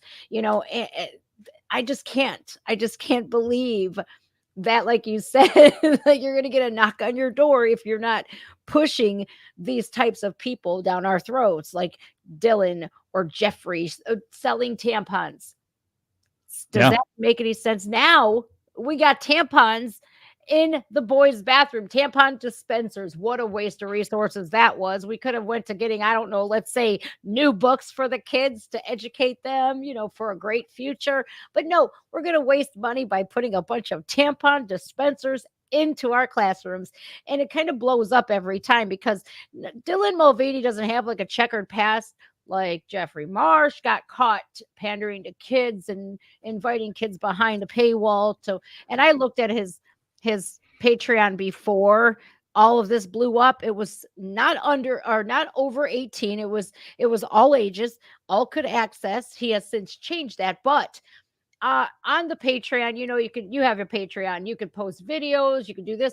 There were sexually graphic videos of him when he has a boyfriend named Jeff. And I'm over here like, how does that, like, you have a boyfriend? Your name is Jeff, and you have a boyfriend named Jeff? Like, it's just crazy to me. Would never date a Jennifer if I was a lesbian. I would never date this. It's just weird to me. But anyways, that's besides the whole point that I'm trying to make. He literally had told kids, you can come to my Patreon where we can talk about this off the scrutiny of being in the public eye. And I'm looking at the Patreon and I'm going, my sex with Jeff or something like that. It was like sex with Jeff. And I'm over here going like, you're wait, what? You're inviting kids to see this? And then the whole internet blew up with the Muslim lady that called him out on it and stuff like that. But the Doritos thing, right? Like I'm just trying to talk about Jeffrey's past. He just they all remind me of that guy on Silence of the Lambs that tucks his wiener and like dresses like in underwear and kills people and skins them, right? So Mm-hmm. we're talking about the checkered past of Jeffrey, but Dylan like doesn't really have one that we know of. But that Doritos guy, just watched a video of him, and it doesn't speak English. I don't know where he was from or where they even I think found it's Spain. it's Spain. I He was think so. talking about killing his parents and then doing really horrible things to 12-year-olds. Man, where do they Man. get these people from? we used to put them in insane asylums, and now that's considered not okay. And so that's where they get them from. We need to reinvest in mental asylums, James. We really need to bring them back. I think who stopped funding them? Reagan? I Yeah, I don't don't know. I I don't wish know. I knew because I'll tell you what, we lack, and I feel like this. If you treat the mental illness instead of, let's say, affirming them, right? I feel like it's almost the same thing as a bunch of heroin addicts, just decriminalizing heroin and giving them free needles and free Narcan and free crack pipes and stuff like that. I feel like it's the same damn thing. It's enabling the behavior That's and it's right. not fixing anything. Look at Oregon, look at like Portland, look at Seattle, look at the whole city of Chad, and look at Philadelphia today. I don't even recognize it. And I had a battle with drug addiction. And I'll tell you what, I never got any help when people were not holding me accountable, were not calling me out on my bullshit. I never got any help when people didn't call the cops on me when they should have. You know what I mean? I didn't Yeah, until I actually had to face reality, a consequence. Oh, you done did it this time. You're on probation and you just overdosed. Luckily, you lived. You overdosed while you're on probation, you genius. Way to go. You have a child and everything. And what the hell are you doing? And that really was the pivotal moment of accountability 101. Wow, I'm screwed. I might go to prison. Yep, yeah, I went to prison. So, I think the lack of accountability, the enabling this bad behavior, plus big pharma is, they're in the gender affirming care business now. They make a whole shit ton of money because regardless of what people tell you or what you believe, the gender affirming care isn't just a revolving door. Oh, you just go in for a little while, you get a checkup, and then see you in 5 years. No, no, no. This is a lifelong patient that they withstand to gain. So the that's more right. they push this on these kids, guess what? That's a lifetime patient. You just can't stop taking hormones. You can't stop. And I think that the enabling of this, it makes me wacky. It does. I get a little bit animated when I talk about this, so I apologize. I am sometimes I get a lot worse. I'm kind of caging it today. I swear a lot and all this, that, and the other. But I think like this, I think we can't stay silent anymore. Isn't like one of their catchphrases, if you see something, say something. Well, I'm saying something. That's right. I don't want people to be miserable. I don't want to genocide a bunch of trans people. No, that's not what I'm saying. I'm saying, you know what? You better think long and hard. And maybe, just maybe, you'll go through your phase. I was a tomboy. I was a tomboy. I had my hair short. I had Doc Martens and I dressed like a boy. I did boy things. I grew out of that. I grew out of that and became a woman and a mother. And I feel like instead of these people just want to just focus solely on the mental illness, and they're exploiting these kids, they're exploiting them, and it sucks because they're so extremely vulnerable. And like with Adam's case, Adam Vina, that man, I feel so bad that they the courts even filed a restraining order against him for going to court for his little boy. This boy is 4 years old at the time. Four. And I think the mother started dressing him up when he was like 3 or something. But I Yeah, really do think that the mother, since they're not together anymore, she did this on purpose because she knew how Adam felt about that. Like, dude, let the boy's gonna grow out of it. But if you always give a boy female toys, or they have a sister that has, what do you think he's gonna play with? But the whole thing's crazy. So I haven't spoke to Adam in a long time, but I really do hope like something happens. I've donated a lot to his Give Send Go, but like I really want to see something happen, James. I don't know. I think the first step is for people. If you don't know where to begin, get the book, get educated, and maybe you could help, because I am sometimes at a loss for words as far as what to do about this. Yeah, I mean, the first step is actually to get educated. It's people they know something wrong is happening. They know that it's wrong. A lot of people do. A lot of people don't know what it really is and how it actually, got into our schools, why it is that people think this way. And if you don't understand the thing that you're fighting, you can't fight it.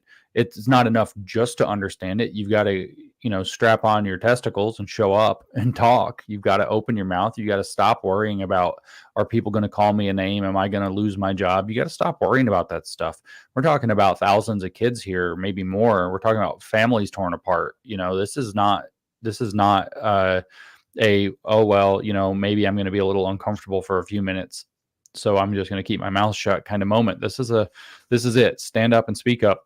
And like we talked about earlier, if this revolution is really a revolution, which I'm almost positive it is, well, what you got to face is that these kids are disposable.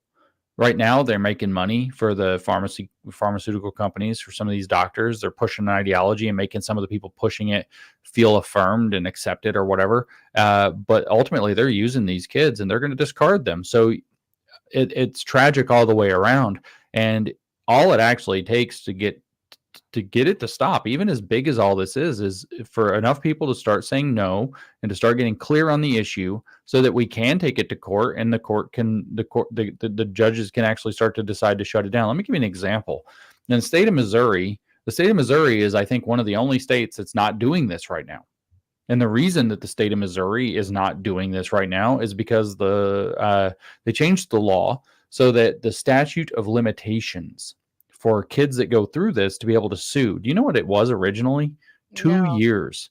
What? If you don't regret it within 2 years, you have no legal standing to sue. So they changed it and they made it so that they have legal standing to sue for far longer, right? I don't know how long, maybe till they're 40, maybe 20 years, something like this. Guess what? Immediately, all these hospitals started saying, we can't do this anymore. There's too much risk. There's too much liability. And so there are actually solutions that can be done. We got states experimenting as far as the materials in the schools go with what they're calling FCC laws. If the FCC would ban it on TV, because that's what happens. People go and read these perverted books on TV and they have to shut the camera off. They have to turn off the microphones. You can't see what's in the books, but you can put it in a kid's library. Well, the laws that they're being proposed are that if it wouldn't pass the FCC, it can't be in a school library and it can't be in school curriculum materials. And of course, the left is losing its mind about these laws because they're so common sense. They're very hard to disagree with. Regarding all the addiction stuff, by the way, you mentioned Portland and the damage. I just saw, I don't know if it's true, I haven't looked into it, but I just saw that the damage is so bad in Oregon from having decriminalized all the drugs that they're actually recriminalizing drugs even in Oregon now, because it turns out, holy shit, who could have guessed that would have been a bad idea? Well, everybody except the idiots running the state. But now all of a sudden, the damage is piled up. Well, the damage is piling up in our kids. So it's time to get informed. And that starts with, I mean, if you don't want to buy the book, that's fine. There's essays online. I got them on my website. There's podcasts. A lot of people are talking about it. Go get informed somehow. And then once you're informed, it's time to start showing up and saying, no, this is what it says. Like a lot of people don't know. Here's an example of something very powerful. I talked to a bunch of state legislators about this in Indiana the other day. There's a paper that was written a couple of years ago about Drag Queen Story Hour. And it's written by one of the drag queens that does it. Was this the one with the BBC, like they interviewed you, but they wouldn't air it because you owned them? Yeah, that's right. Okay, let them know what happened. Yeah, well, that story with the BBC, they said, well, aren't you, in trouble for calling all these people groomers? And I was like, okay, you don't like the word groomer. I understand. A lot of people don't like the word groomer. So I said, I'm going to read you something since you don't like the word groomer. And I want you to tell me what word I'm allowed to use for this. I have it right here. I'll read it to you and we'll let your listeners hear it. Okay. It's a little bit of it's not quite a whole paragraph. So it's a little bit of reading though. They start by saying, go ahead. I'm sorry. Go ahead. They start by saying queer world making, including political organizing, has long been a project driven by desire. It is in part enacted through art forms like fashion, theater, and drag. We believe that Drag Queen Story Hour offers an invitation toward deeper public engagement with queer cultural production, particularly for young children and their families. And then here's the punchline. It may be that Drag Queen Story Hour is family friendly in the sense that it is accessible and inviting to families with children, but it is less a sanitizing force than it is a preparatory introduction to alternate modes of kinship. Here, Drag Queen Story Hour is family friendly in the sense of a family as an old school queer code to identify and connect with other queers on the street. And then the last sentence, a couple of lines down, the last sentence of the whole paper says, we're reading books while we read each other's looks, and we're leaving a trail of glitter that won't ever come out of the carpet.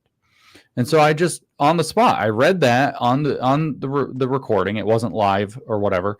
And I said, you don't want me to call that grooming. What word should I use for it? And the guy started laughing. He's like, oh, yeah, well, yes. And then he pivoted and, yeah, well, yeah, duh, it's grooming. Alternate modes of kinship. Yeah, that's grooming, right? And queer code for a family you find on the street. When do you go on the street? After you leave your real family. Like, duh, this is grooming. And so the guy had to, he didn't say it was grooming. He just nervously laughed and admitted that I had a point. And then he immediately pivoted and said, well, don't you think it's dangerous to point it out? And I was like, dangerous for who? No, it's dangerous not to point it out. But here it is in their literature in black and white, publicly accessible paper explaining that their goal is this. They explain a few paragraphs earlier that the whole point of the project, that they say it's about empathy, LGBT empathy, but they say that's a marketing strategy. They actually say that in the paper. This is a marketing strategy. Its real purpose is to introduce kids to queer ways of living. They actually say that. And so it's like, what word am I supposed to use for this? Well, I used the word groomer. I got in a lot of trouble, but they wouldn't air it on the BBC. But this paper is astonishing, right? This is what Drag Queen Story Hour is really about. And so I talked to these lawmakers in Indiana, and I read them the same stuff I just read to you. And I said, here's proof. They're lying to you. It is not family friendly, where they're using the word family the way you think. And it is not about empathy for LGBT kids. It's not about representation. It's about something else. They use those good sounding things as a marketing pitch to trick you, and then you buy it. And so when people start to see, this is why I say people have got to get educated, because it turns out when you show up and you tell a bunch of legislators or you tell a school board and you read it and show it to them in black and white that they are lying to you, you want this program in the school. Well, here they say that the things that you say it's for, empathy, representation, that's a sales pitch. That's marketing. And then at the bottom of the paragraph, they tell you it's for something completely different. It's not about empathy at all. It's about teaching kids to be radical queer activists. Okay, that's something completely different. They're lying. Well, when you have that there in black and white in hard evidence, it actually does. I've seen it. It does change minds. But if you don't know, it's, you're arguing, is it okay? Is drag good? Is drag bad? Should kids be allowed at what age? And you're in these weeds that you can't get out of. When you're like, well, they're just straight up lying to get it in. All of a sudden, it's a bit of a splash of cold water on some people's faces. And I've seen minds change. These legislators in Indiana were like groaning, like, oh my God, what's going on? And so this is why people, they want to get active. They got to get active. They got to get educated. The other thing is, if you want to get active, the most important thing is to get active protecting in your own kids. How do you do that? Well, you got to know what the world you're protecting them from. The old saying is, you can't prepare the road for your child. You have to prepare your child for the road.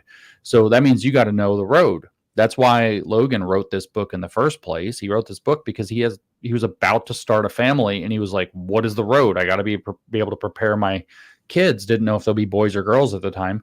I was just on a thing with him right before this, and he said that his 3-year-old has completely decided that he's a dinosaur and believes that he's a dinosaur, which he said is perfect commentary. Are we supposed to give him dinosaur affirming care? I believed for a short period of time when I was 3 or 4 that I was Superman. Should my parents have given me Superman affirming care? Would I be able to fly around, and would I be able to save the world from queer theory if I had been affirmed as Superman by my parents? No, of course not. This is stupid. Kids live in kind of a blurry combination of fantasy and reality, and we've got to make sure that we raise them right. So one of the big pieces of advice we give in the book, and one of the pieces of advice I give all over the country in talks, is, hey, listen, it's simple. You've got to have a great relationship with your kids. It is time to get very intentional. Not this helicopter parenting bullshit, but you got to get very intentional. Make sure your kids know you love and accept them. Make sure they understand that people that tell them to keep secrets from their parents are dangerous, and if they hear that at school, they need to come tell you. Make sure that they can trust you, that you've got their back, that even if you get mad at them, you've got their back, so that they can't drive that wedge. And that actually right there is a bigger antidote than anything else in the world. What a terrible thing to have to just be more connected to your own kids as a parent. Like, how awful. We see this day and age of kids as little as 2, 3 in a stroller like this. Oh, I know. It's disgusting to me. Talking to your kids at dinner, just sitting down, no phone. Just having, family dinner. You know what? No devices, 45 minutes. Right. That's it. You get it all there out on the table. Did you know that kids are 50% less likely to pick up drug addiction if you talk to them at the dinner table about the dangers of addiction? Or I think the same could be said for this queering of the American child, this queer theory. I think the same could be said for that. If you get more involved in your kids, and like you said, you don't have to be a helicopter parent, but show them that they can confide in you and come to you if ever they have a problem. The last person I want my kid to go to is some administrator that has him for maybe a few hours out of the day, when I have him the rest of his life. It's kind of like crazy to the how they overstep these boundaries and they get to our kids. Like, you trust your children in the hands of these people that are supposed to be educating them, but they're not. James, I don't know. I don't think I sent you the email that I got the other day from my school administrator, from the principal, actually. I was looking for some sort of like help, and she was some sort of coordinator and stuff. And like the guy you were talking to that owned the businesses, whenever I see pronouns, nope.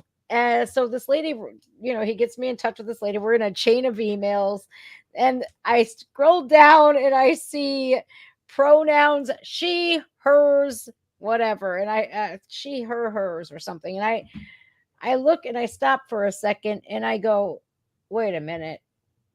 You work in an elementary school with elementary children? So I fired back. And I'm going to pull it up for you just real quick, because I know I don't want to keep you all day, and I also sent you a book that I saw that. Yeah, that they're introducing. We're voting on it next week. I will be at the school board meeting. I actually have a shirt coming that says, "Stop grooming our kids," and I'm going to wear it. So there was this book that they want to vote on. One is for second graders. One is for 12th graders, right? And okay, you're a senior in school.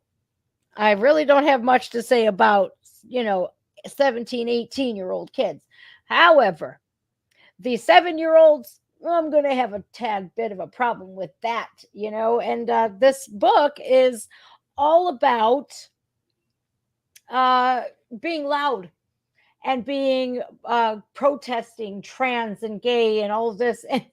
And you had better, now's the time, it says, now's the time to get out there and be heard and let your voice be heard. And I'm over here going, oh, so you want to start them little. You want to start them little to talk about, demoralizing, demeaning, and just getting downright aggressive with people if they don't agree with you. Yeah, insane.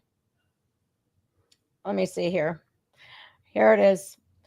I don't want to blur, put her name out there, but here's her name, and it says she, her, hers. And I says, thank you. I says, it means a lot that you've written me. However, your use of pronouns in your signature leads me to refuse any, and this I'm talking with, this is chain email between me, this coordinator, which helps you do extracurricular activities for the kids and blah, blah, blah, and the principal of the school that my child is at. I says, this means a lot. Thank you. However, your use in pronouns and your signature leads me to refuse any sort of help from you at all.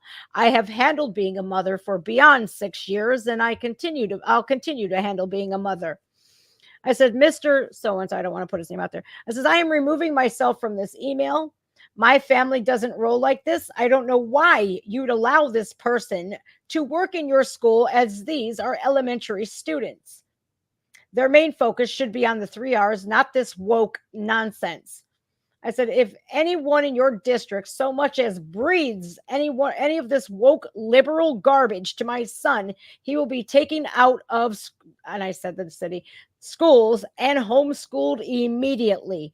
Personal beliefs or political beliefs of teachers and or administrators do not belong in our schools, period. You leave your personal beliefs at home where they belong. And that's all. That's where I left it at. And I feel like a lot of people are too scared to do that. And it sucks because I'm not afraid to stand up and do this. And it sucks that we even have to. But we in Ohio voted on this 2 years ago. We voted on this parental rights in education, meaning you are not going to keep that type of secret between my child and yourself. If my child is feeling some sort of way and he has mental health problems, I want to address those issues and get him better. Now, I don't know about the high school or not like that, but this is an elementary school. And I don't understand for the life of me why anybody in their right mind would want to push this stuff, this very adult stuff like critical race theory and gender theory and even sexuality, period. I don't understand why anybody in their right minds would look at kids and think it's okay to do that. It's that they don't see that line, James. They don't see that there's a line that you don't cross, and especially when you're dealing with other people's children. Like I don't take that lightly at all. And I feel like going to the school board meeting and being vocal, but not combative or anything, but being vocal and letting them know where I stand. I think more parents have to do that. Yeah. This is insane that they're teaching our children to start protesting and being defiant. And the last thing we need to do is promote that. Right. Well, I mean, that's directly in the drag queen paper too, is that it's to teach the kids to break the rules with adults that are dressed up as, drag queens. Like, come on.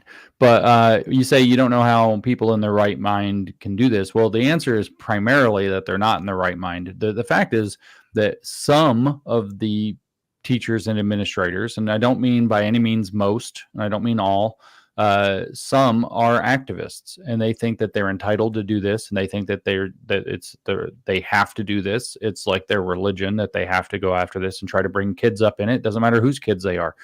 Most of the teachers and administrators are not that way, but they've been brainwashed first. They've been brainwashed into this belief about inclusion, for example. There are kind of two big beliefs. So they think, well, we have some kids who are on the LGB range, and we've got to figure out how to make sure they don't get bullied and they don't get this and that.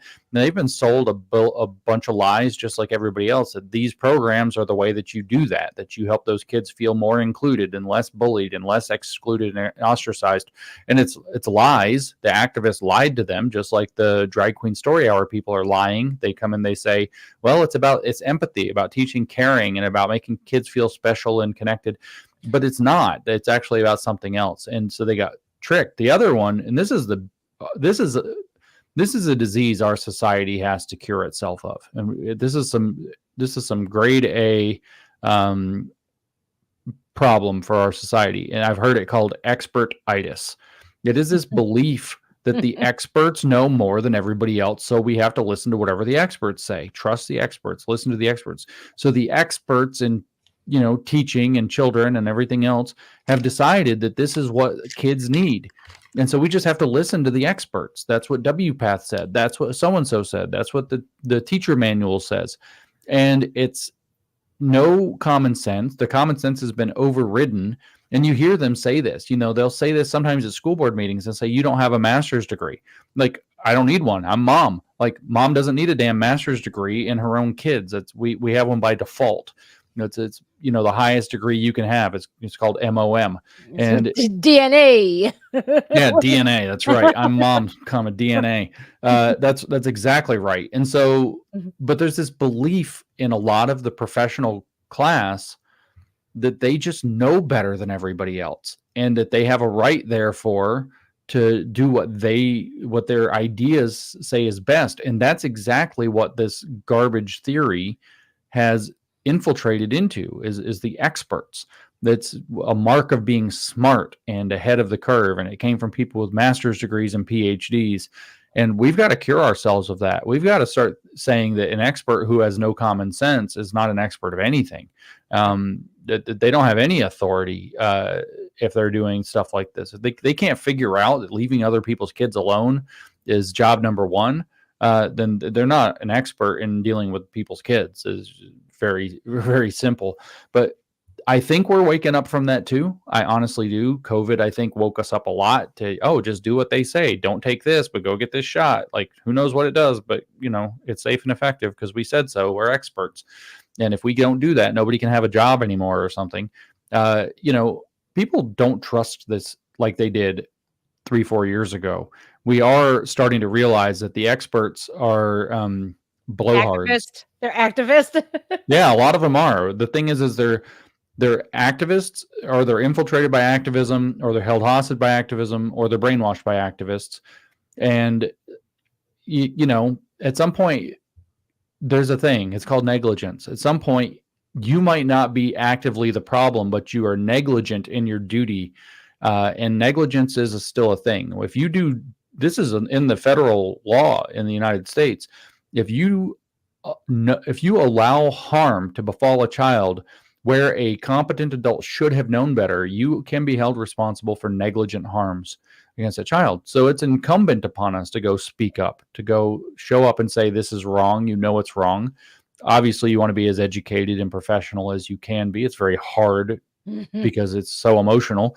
But this information has to be brought to bear. It has to be put forth, and we have to get over these diseases of expertitis and believing that, just because somebody with a letter behind their name said it, that it must be true. I got asked the other day, would you stand up against the 1.3 million medical professionals who agree with gender affirming care and tell them they're all wrong? I'm like, hell yeah, I'd tell them they're all wrong. They're insane. I'll say it right to bring them out. 1.3 million, put them in front of me. You're nuts. You're absolutely nuts. You should all be sued for malpractice and lose your medical licenses. That's what I believe. I don't hesitate to say that they're wrong because it's obvious that they're wrong. Well, the statistics don't lie. And the long-term statistics that Dr. Marcy Bowers and WPATH refuses to talk about is that the trans people that have gone through post-op, meaning they've done it already, the people that end up ending their own lives, it happens at most frequently 7 to 10 years post-op. So what they're saying is, would you rather have a live daughter than a dead son? Which is all bullshit, because the studies and the numbers and the statistics don't lie, that these people have a very serious mental health disorder. I personally believe that adding hormones to somebody's body that does not naturally belong there has dire consequences. It's like pouring napalm on a flame. It's nuclear. It's huge. That is not something that we should do. It's like putting a Band-Aid over a bullet wound, for crying out loud. Like you said, it's like giving them Tylenol for a cut. It's not where we're going to stop the bleeding at. They refuse to say this, and I'm glad you'd stand up to the experts. I would too. I would say, what is wrong with you? Why are you telling the truth? I cannot for the life of me imagine that, you didn't call me a girl because I'm a man. I'm born a man. You didn't call me a girl. That does it. I can't live here no more. I just can't wrap my head around that. But we're always the scapegoats here, though. The Christian, the conservative, the deplorable MAGA right-wing extremists, we're always the scapegoat. Oh, look at the conservatives. They're killing these trans kids. I'm over here going, I'm pretty sure I woke up today and I went to bed and I did not kill any trans people. Like what in the hell is going on here? I would do it. I would go right up to the experts. I would love to be in a room with Dr. Marcy Bowers and ask, how do you personally feel about sterilizing a whole shit ton of children? How do you sleep at night? I understand that Marcy Bowers used to be a man and all, but like how the consequences, the complications, that these, like what they don't tell kids is, oh, if you turn your penis into a vagina for the rest of your life, you're going to have to stick dilators in it because that's a man-made wound and it's going to close up if you don't. So they don't tell these people like the detransitioners and stuff. Why do you think they get ostracized so badly? Because they tell the truth. Blair White, look at Buck Angel, Scott Nugent, for instance. I had Scott here. The stories that they tell are real life stories of real life complications. Scott almost died a few times.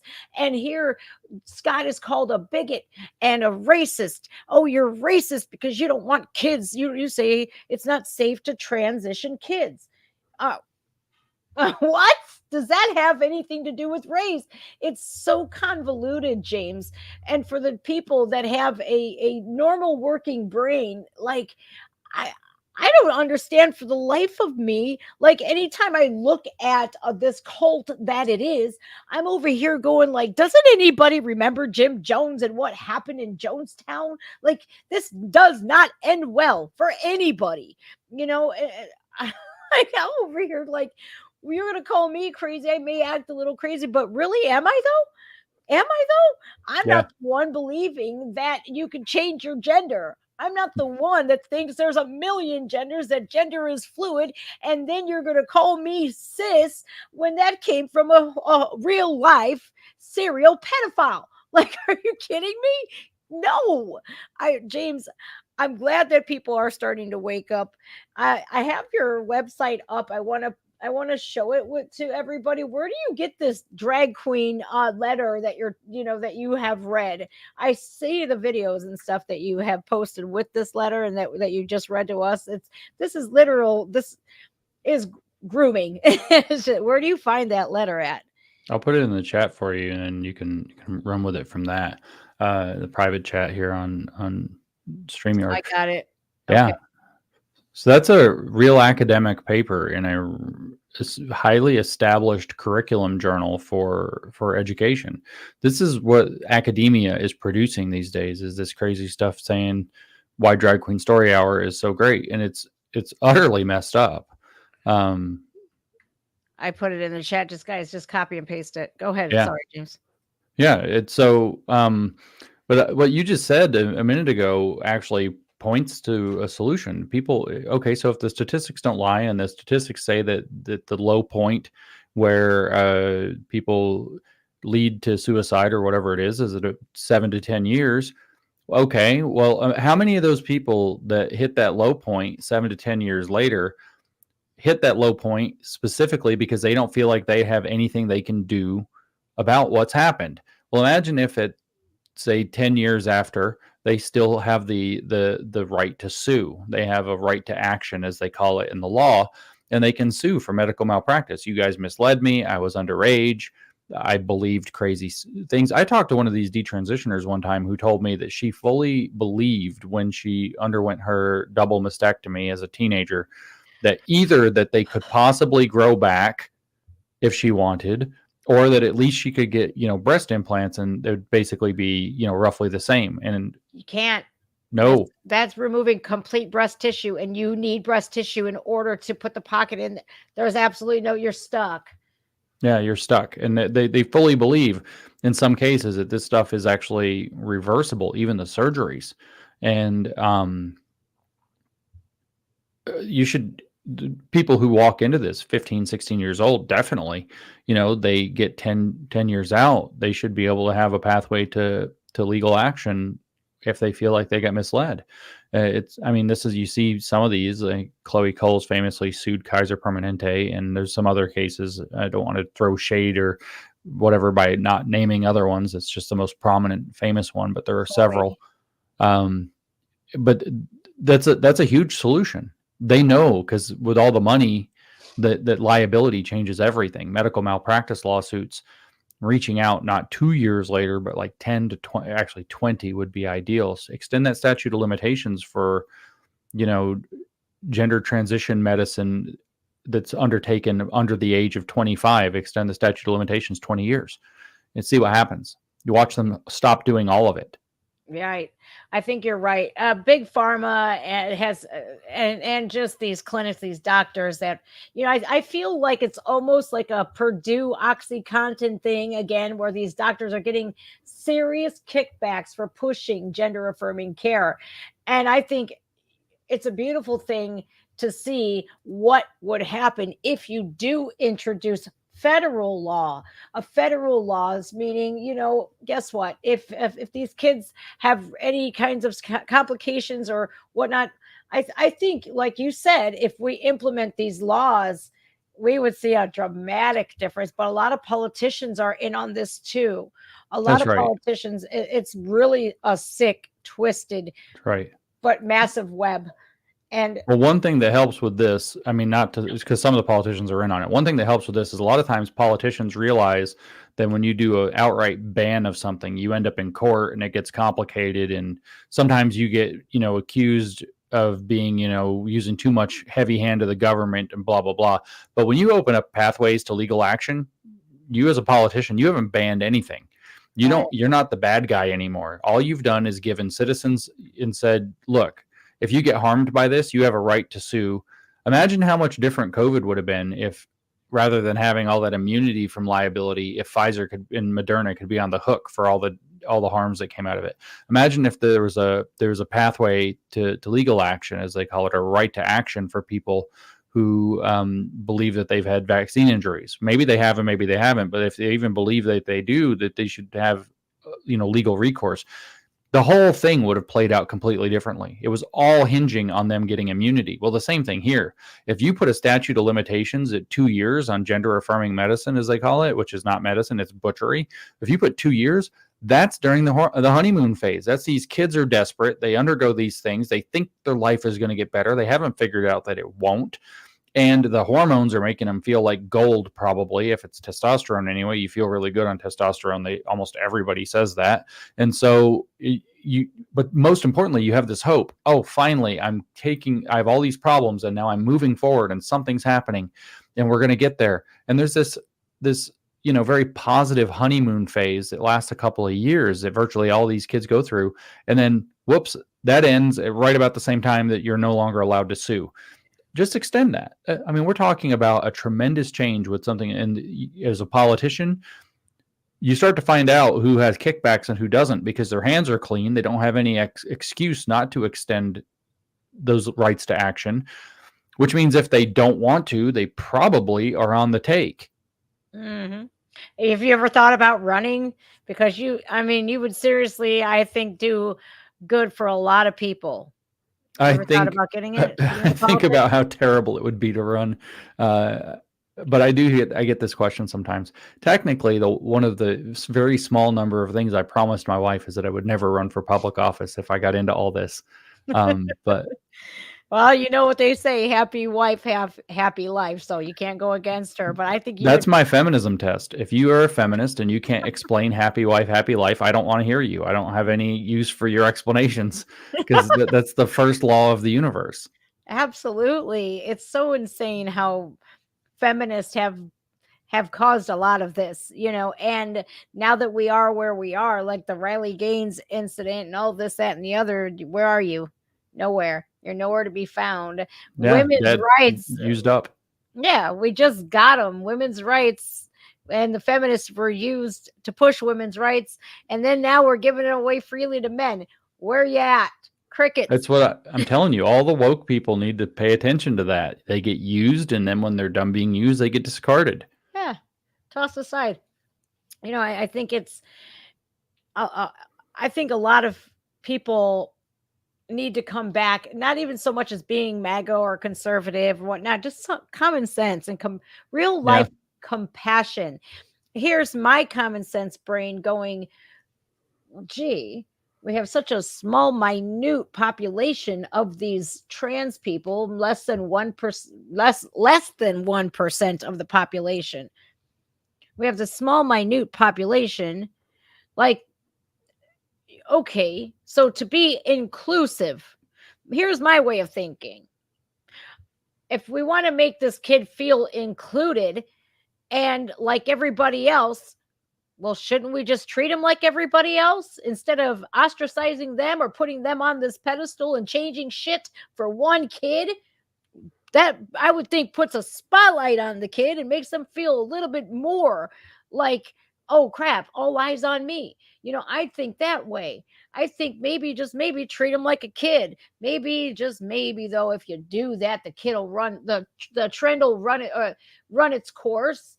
And here we are, kids not feeling like a girl no more. You know what I mean? I think Yeah. maybe, just maybe, if we stop changing the rules, the policies, the tampons in the boys' bathrooms, I think if we stop doing that and just, hey, you're a human being, you go through these things, okay, and if you live like this until after you're 18, okay, then that's for you. But like, I think like we're putting a spotlight on these kids, like queer theory and whatnot, like sexuality in general. It's like, wait a minute, like, isn't that supposed to be like private, like behind closed doors type shit? Like, I don't understand where we got to where we are today, to where we're ripping down American flags in our classrooms and putting pride flags in Yep. the classrooms. I Yep. don't I can't think of it. But do you think that I'm like crazy when I talk like that? Maybe we should just No. treat them like everybody else instead of No, it's ostracizing perfectly them. sensible. As my friend Chris, Billboard Chris is his Oh, nickname, as he love it. says, they're called boys and girls and they're fine just the way they are, or beautiful just the way they are. You just treat them like everybody else, which turns out that nobody's all that special. So deal with it. Right. Right. But yeah, the two most successful cures to gender dysphoria, if you look again, the statistics don't lie. The two most successful cures to gender dysphoria are puberty.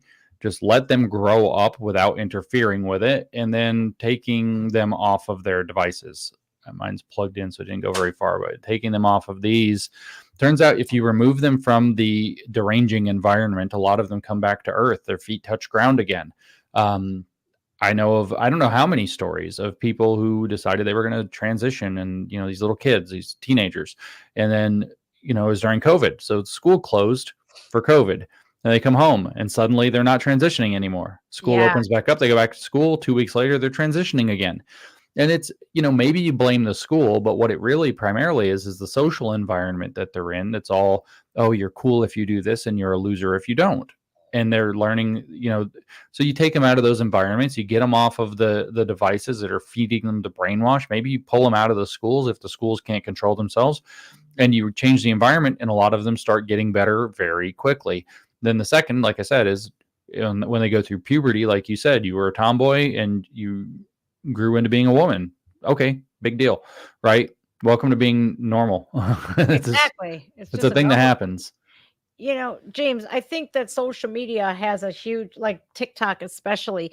I think they play a massive role because so many kids are on there. I think personally, this is my personal beliefs. No one has to agree with me, and I don't expect people to. I think it needs to be, social media is for kids like 18 and up. I know so many people are like, well, how do kids do research? Get them an encyclopedia, get them a dictionary. I'm old school anyways. I grew up without social media. I We didn't have it back then. We didn't have tablets, we didn't have phones. We had a phone that plugged in to the wall. We didn't have Hmm. the internet until I was 18 years old. So it was like, I grew up in this day and age, and you didn't see any kids being trans at all back then. Maybe one here and there, maybe one in the whole city. But now we have like men that look like men that put a little bit of lipstick on, and I'm a girl now. And you're just like, what the fuck is going on, man? This is absolutely insane. But I think like kids need to, like you said, get away from the phones, the devices. Now social media has blanket immunity. They have they have had blanket immunity, so they can't be held liable. Hmm. A lot of this that needs to change, I think. I think that social media, Mark Zuckerberg, Meta, Google, I think I think they should be held liable. They should be held liable for a lot of things that they've done. And we can go, that's a whole nother story for a whole nother day. But as far as how dangerous it is for kids on these devices, James, when I was a kid, these predators had to work extra special hard at what they do. This day and age, they don't have to work very hard. One click and they can Yeah, get one your kid. click. That's right. Yeah. So again, it's like, protect your kids, connect with your kids, prepare your kids for the world that they're in, and treat it responsibly. And at the same time, let's start working, politically to change the liability domain that everybody's operating in, so that there's liabilities for the harms that they're creating. And what we will start to see this change very quickly. I'm actually super hopeful right now watching this WPATH files roll out and seeing already the ripples that it's creating. Hearing attorneys say that it's going to make a huge difference. So Found that it's on environmental progress. Is that, have you heard of that? that's right. Yeah, that's Michael Schellenberger's. So he's broken a lot of stories. He's a journalist out in California, and that's his nonprofit he set up. So they decided to house it there. So that's right. I'll put this in chat for you guys so you can copy and paste it. Oh my gosh, it's just it's unbelievable. People have got to see this. The WPATH files. Yeah, please But read this, you like I guys. said, most of the lawsuits that I know of that are happening where they're trying to keep the trans stuff going is based off of WPATH, and WPATH just got called out as it Good. was already on the starting to lose steam, and now it's getting just completely exposed. So here they have all of the links, the full WPATH files and reports. This is amazing right here. They even have a PowerPoint and every discussions, excerpts, and all of this, that, and the other. This was just released on 2 days ago on the 4th. You were saying midnight London time, right? Midnight London time on the 5th is when it came out. So here in the US, it would have been in the evening on the 4th. This is amazing. I can't wait. You guys check this out, because even look at, they had to put fact check on here. What fact check? I'm so sick and tired of fact check. Who determines what is misinformation or disinformation? The government. This is great. I want you guys to please read this. And also, I want to share your website because it's absolutely gorgeous. It's beautiful. I love it. It's so colorful. Look at that. Like, we need to reclaim the rainbow as just that, just a prism of colors. Yep. My goodness. So here is James's website. It's newdiscourses.com. James, you're just phenomenal person. Your family is lucky to have you, as a leader, as a protector. I think it's amazing what you do. What could people find besides your podcast? So what could people find on New Disclosures? So you New find Discourses. Sorry. Yeah. I got articles. I got podcasts, like you said. There's some of them are written. Some of them, people like to share that. It's easier to share a short article than it is to share a podcast sometimes. So there's short podcasts, the ones that have a bullet as their imagery, like that one right there with the allocate your resources, that have a hollow point sitting there. That's a pun on bullet points. So those are short. Those are supposed to be, sometimes I break a rule, but they're all under 20 minutes for the most part. And then the longer podcasts, but also, there's the links to the books. There's, other resources. There's kind of the history of the grievance studies. I built an encyclopedia. I didn't finish it. It's too big. I got overwhelmed. But I started to build out an encyclopedia of how they misuse their words so that we can decode their corrupt language. But I try to explain these issues in as much detail as possible. And you can see that I put out a couple of things a week, every week, and have done. Somebody told me recently I got over 500 hours of podcasts available now. That's So, insane. And yeah. I love this. I love this. It's amazing. Oh, yes, your kid's trans thing is a phase. No, the woke won't debate you, and here is why. Because Yeah, facts are their kryptonite. They call you a bigot and call it a day. They've been instructed to demoralize you, demean you, and just get absolutely as aggravated as and obnoxious as humanly possible so that you back down, that's back right. down. You see, I make a lot of the bullets because the short form is really useful for people who have busy lives and a lot of professional commitments. The legislators across the country love it because they're all 15, 20 minutes long. They can listen on their drive to work or whatever and get one all the way through. And that goes way back. I started building the website in 2019, actually October 2019, and we launched it in February 2020. So there's content, like I said, all the links to all the different books that I've written or published, tons and tons of resources for people. This is amazing. This website is just top notch, James. Thank I'm you. I love this. I love how accessible it is. I love that you do post those short form podcasts because podcasting is great. Unlike a video where it's, you need visuals on it, podcasts are different. I love that. I absolutely love that. It's not so dangerous when you're driving and listening to it on your Bluetooth. Yeah. I just love this. I think everybody needs to visit your website. Get this book for the love of God, for the love of your kids, man, for the love of your kids. I really do believe that every parent should be armed with information. I think if we arm ourselves with the information, it's a lot more valuable. I mean, arming yourself physically for protection is one thing, but to arm yourself with information, that brain, I'll tell you what, that is absolutely probably the best service you could do for you and your family is just getting informed on what's going on. I can't wait for this school board meeting, James. I can't wait for it because you only get about 3 minutes to say and Yeah. speak your piece, and I don't know even where to begin. I don't know. I probably just have to pen it out, and I would like to use some of your resources that are some of the information on new discourses so that I can come at them more, eloquently and professionally. Because, if I come in there raving lunatic with my tattoos all out and like I just left prison, I'm probably not going to be taken very seriously. I do want to go at it, in a more professional, more from a parent's perspective than Yeah. anything. I mean, I might not need help with it, but I might. I don't know. So Well, a lot of maybe people use them. So for exactly that, a lot of parents that have gone to school board meetings have built their arguments off of stuff that I've published. So I encourage it if it helps. absolutely. All right, James, I don't want to keep you all day. I really do appreciate everything. You have a locals, you have Patreon and all sorts of SoundCloud, you have a YouTube channel, and that is all linked on newdiscourses.com, Right. guys. I love what you do, James. I am so just proud that we have individuals in the world like yourself who have this is such an accomplishment.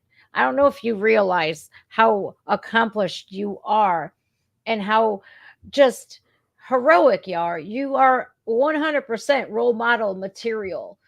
You're not afraid to stand up. And even the Oxford Union, for crying out loud, like that was insane. Joe Rogan, that that's something to be really proud of. To absolutely, and just being fact based, just spitting out facts. That's it. You're not really quickly before I let you go. I did find something on you, right? Uh-oh. And it's nothing. I will never, ever like do you dirty. Just know that I'm not that type of person. I'm not. But I found something, and it's really ridiculous. I just have to say. Have you seen the article that they wrote about you on the Daily Beast? Uh-huh. Okay. Yeah. Yeah, I think that's one of my favorite. Is that the one where I'm in a bunch of Twitter pictures? The picture is a bunch of Twitter. Yeah, I actually have that picture. I've downloaded that picture in high resolution. I keep intending to print it and hang it on my wall. I love that picture. You should. You should. Yeah. If you want some fun reading, you should read what the Southern Poverty Law Center wrote about me. It's really hilarious. Oh my gosh, please send that to me, or I can look it up online, I'm sure. But like, I want to like talk to you about this is what they said. Like, they described you, okay, as once upon a time ago, you insisted that you were once a left-leaning liberal. I think a lot of us were liberal because back then liberal meant something completely different than it does today. It meant small government, but anyways, so you were once a left-leaning liberal, but now they describe you as a Trump supporting, big lie espousing, vaccine denying, far right bigot. Makes me sound kind of cool. I'm over here like, that piques my interest. Why are they calling him a bigot? And I feel like when people do that and compare you to Hitler and shit, like, you're like, what has this guy done that's so wrong or so deserving of the bigot label? And then you get into the okay groomer. And that's just saying, like, okay, I'm not arguing with you. This is what it is. Okay, groomer. You know, it's I said that a couple of times. I even have a button that says okay groomer. It was given to me by GAG, the organization. Yeah. And I went to Pride with them at St. Louis, and it was a shit show. It was insane. There was so many children there. There was ding-a-lings out and every stuff. And I'm over here like, wow, this is crazy. But, you know, I feel like if you're doing something right, this is how you earn those labels. You earn the bigot label when you're on something, when you're doing something right, when you're talking about things they don't want you to talk about. And I have to commend you for that. The Southern Poverty Law Center wrote about you. I can't wait to read that one, man. Oh yeah, it's funny. One of the first things they complain about is that I made jokes about George Floyd on January 6th. George, it's like you can't even get your brain around it. It's so stupid. You made jokes about George Floyd on January 6th. Wow. You know, this is the sad reality. Have you seen The Fall of Minneapolis yet? Liz Collins put it out. No, I should see that. Yeah. I went to George Floyd Square one day. That's a hot mess. Yeah. It's not a good place. It's not. It's, you know, it's crazy. As a few years prior to the event, George had been pulled over in the same situation. He used his mama's death. He used the whole I can't breathe, and he ate the drugs again. So George Floyd knew hey, listen, if we get pulled over, I'm just going to eat the drugs. Unfortunately, this time he ate far too much fentanyl, and 11 nanograms showed up in his autopsy. I found the original autopsy. Actually, my friend gave it to me, and I went over it. It got shadow banned, of course, you know. I went over the real original autopsy that if they would have used that in trial, Derek Chauvin wouldn't be where he is. The other police officers wouldn't be in prison today either. You know what it would totally, completely exonerate Derek Chauvin. And after the Fall of Minneapolis came out, he tried to appeal his sentence. And right after his appeal, right after the Fall of Minneapolis, he was stabbed by a former FBI informant. Nonetheless. And it just, I feel terrible that this man is literally in prison for over 20 years. He was just a cop, you know, just a police officer. He was a major fall guy, though. It's absolutely insane. To see that Trump actually won. Where did he win at? Minneapolis, right? I think he won that last night. Oh, that might be right. Let me see. I posted it on Twitter. I was up like till I couldn't handle it anymore. He was actually on Right Side Broadcasting, and I couldn't handle staying up anymore. His acceptance speech, he hit some pretty hard, like, liberal areas. I feel like this. I feel like Donald Trump is 100% going to make sure that all of these things we spoke about are possible, about introducing these statute of limitations as far as suing for negligence and stuff like that. I think he's the one to listen. I think the man that can't be bought by the establishment is the one that's going to get this country back on shape. Do you feel the same? Yeah, more or less. I worry about some of the people that surround him sometimes, but because they know how to manipulate him a little bit. But he's got by far the better chance than anybody because they can't buy him. Exactly.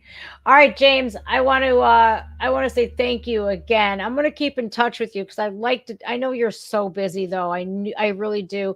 I really want to congratulate you on the new book, and I hope people go out and get that book. Please go get this book. I'm not even playing with you guys. And James has the beautiful colored copy. This is Kindle. It's stupid and gay. It doesn't have, it's not black and white. That's amazing. Queering of the American Kid. Please go get that, you guys. But I'd like to talk to you again, James, because I think you're an asset. You're an asset to this country. You're an asset to parents all around the world. And again, those girls are really lucky to have you for guidance. I really am grateful that you came on here today, and I hope all the best for you. Is that okay that I contact you sometime? Yeah, I don't sure. want to bother you all the time, but I thank you so much. Take care of yourself, and thanks again. And what's next for you? What really quickly before we say bye? What's next for you? What do you have going on next? Well, I'm writing a couple more books at the same time right now too. I got a documentary coming out in May called Beneath Sheep's Clothing. People want to check out. Next big thing though, the next interesting thing, I'm going on Joe Rogan's podcast again next week, so that'll be fun. Oh, I'm going to react to that. All right. All right. Awesome. Fun. You please stay blessed and keep doing what you're doing. All right. I appreciate you, James, so much. I'm going to get you up here, so I don't want to keep you all day. I could know that. Yeah. All right, buddy. I'll see you later. All right. Thanks. See ya. All right. Bye. All right, guys. Wow. What a doozy. It was hard to say goodbye to James. It really was, because I want to pick that man's brain. I want to deep dive. What can I do? But I really think that podcast that we had today was pretty much all we need. Get educated, get the book. And you don't even, like you said, you don't even need to get the book, but just get involved with your kids, especially. I think it's super important to take that, for not even an hour while you're making dinner, make the kids a part of the dinner. They're nothing more than what my little one loves more than is helping and contributing, stirring up the mashed potatoes, adding the butter. Here's the mixer. He loves doing that stuff.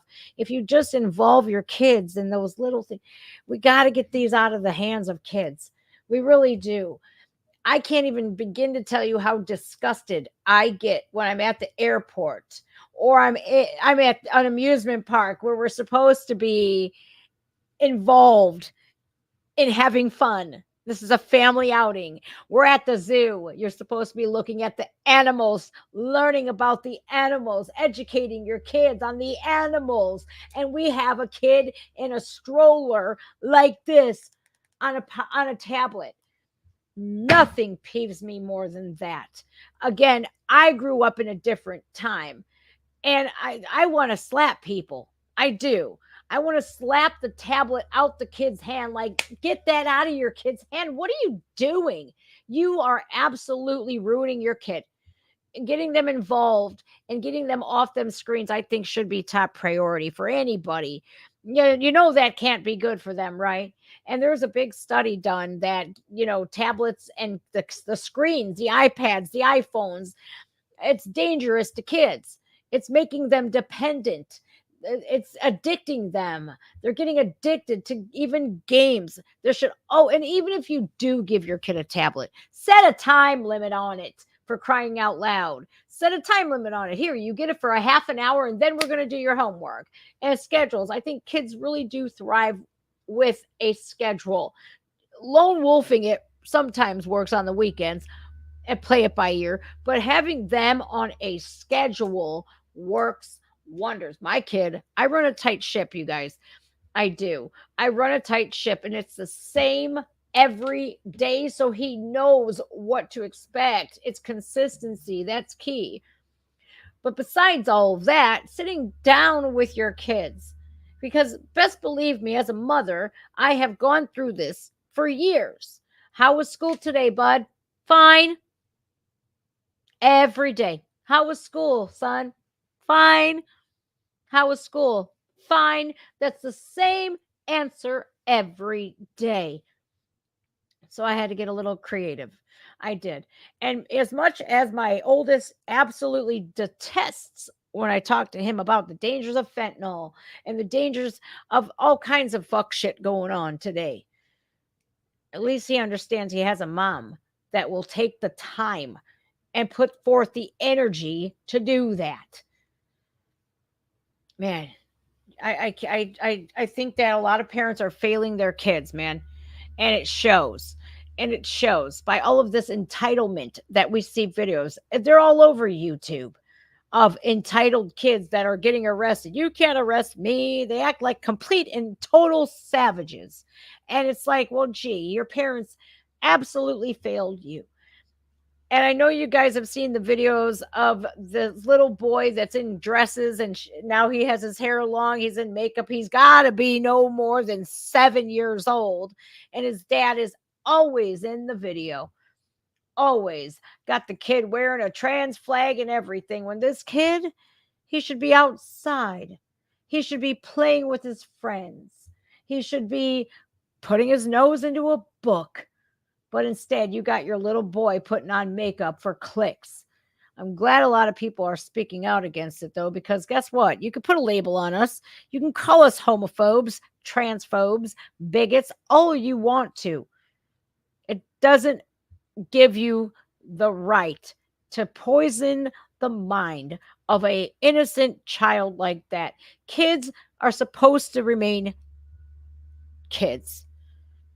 I can't even begin to tell you guys how thankful I am that I lived the life that I had and went through the struggles that I did.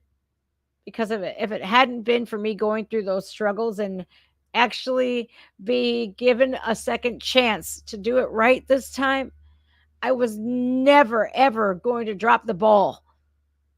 I was going to capitalize on that and never take it for granted. I'm not perfect by any stretch of the imagination, nor do I ever claim to be. But I'll tell you this much.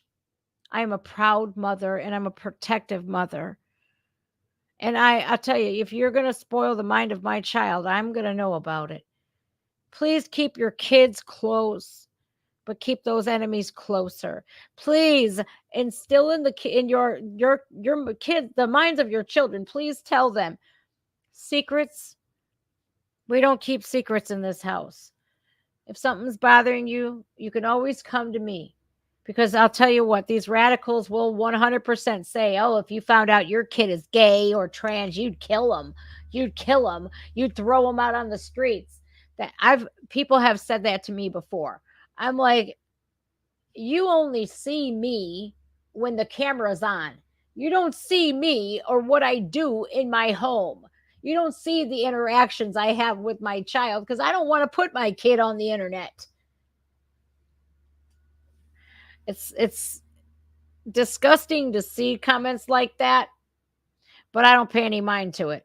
I really don't, because I would not harm a hair on my child's head. But know this, I would never allow anybody else to do it either. So I think that we really do have to get back to common knowledge, common morals, common values. We have to go back to where we once were. There's nothing wrong with less of these. And even though this is a Kindle, guess what? The only thing that's on here is books. There ain't nothing wrong with that. There's nothing wrong with that. Educate yourself. James is amazing, you guys. I was so stoked when he agreed to come on with me. I was like, no fucking way. I was like, hell yeah, this is so awesome because he really is the brains. He's a brainiac, that guy. He's a genius. But what he is it's so admirable that he's not afraid. He's not afraid to speak out and actually help. And I think that people that have kids, even stepkids, and you're willing to put your neck out on the line to help other kids that ain't even yours, that's admirable. That is amazing. That's an honor. He should be honored. And he is, I think, him going back on Joe Rogan, that is so awesome. He deserves it. He really does. He doesn't deserve what the Southern Poverty Organization or whatever, whoever they are. I don't even know it's just like the ALCU, or the NAACP or whoever, it's far left ideologues who literally look at people like James as bigots. Southern Poverty, what is that? The Southern Poverty Law Center. How could you call that man a bigot? Did you guys read bigot from him? Because I didn't. I didn't get that bigot sense. My bigot radar wasn't, chiming. It's almost as if they've painted him like a Klansman. It's like, wow. All because he puts this out on blast. And I'll tell you guys, this WPATH shit, it's disturbing. If you they have videos on YouTube. Of course, they shut the comments off. They do. But they come out and say all of this. They say it out loud. James ain't kidding. He's telling you the truth. They literally will sit here and admit all of this. That's how I got all the information. I didn't get it from some right-wing extremist. I got it right from the horse's mouth of WPATH. And I'm going, but what really shocked me, I think, today was the influence that they have, the reach that they have. The American Pediatric Association. Are you kidding me? The Pediatric Association. You've got to be kidding me, right? American, what is it? The American Pediatric Society or something. I don't know. Oh, that one did me in. But James gave us a good reference, and it is the America Pediatric College, I believe. He gave us a really good reference. The America College of Pediatrics.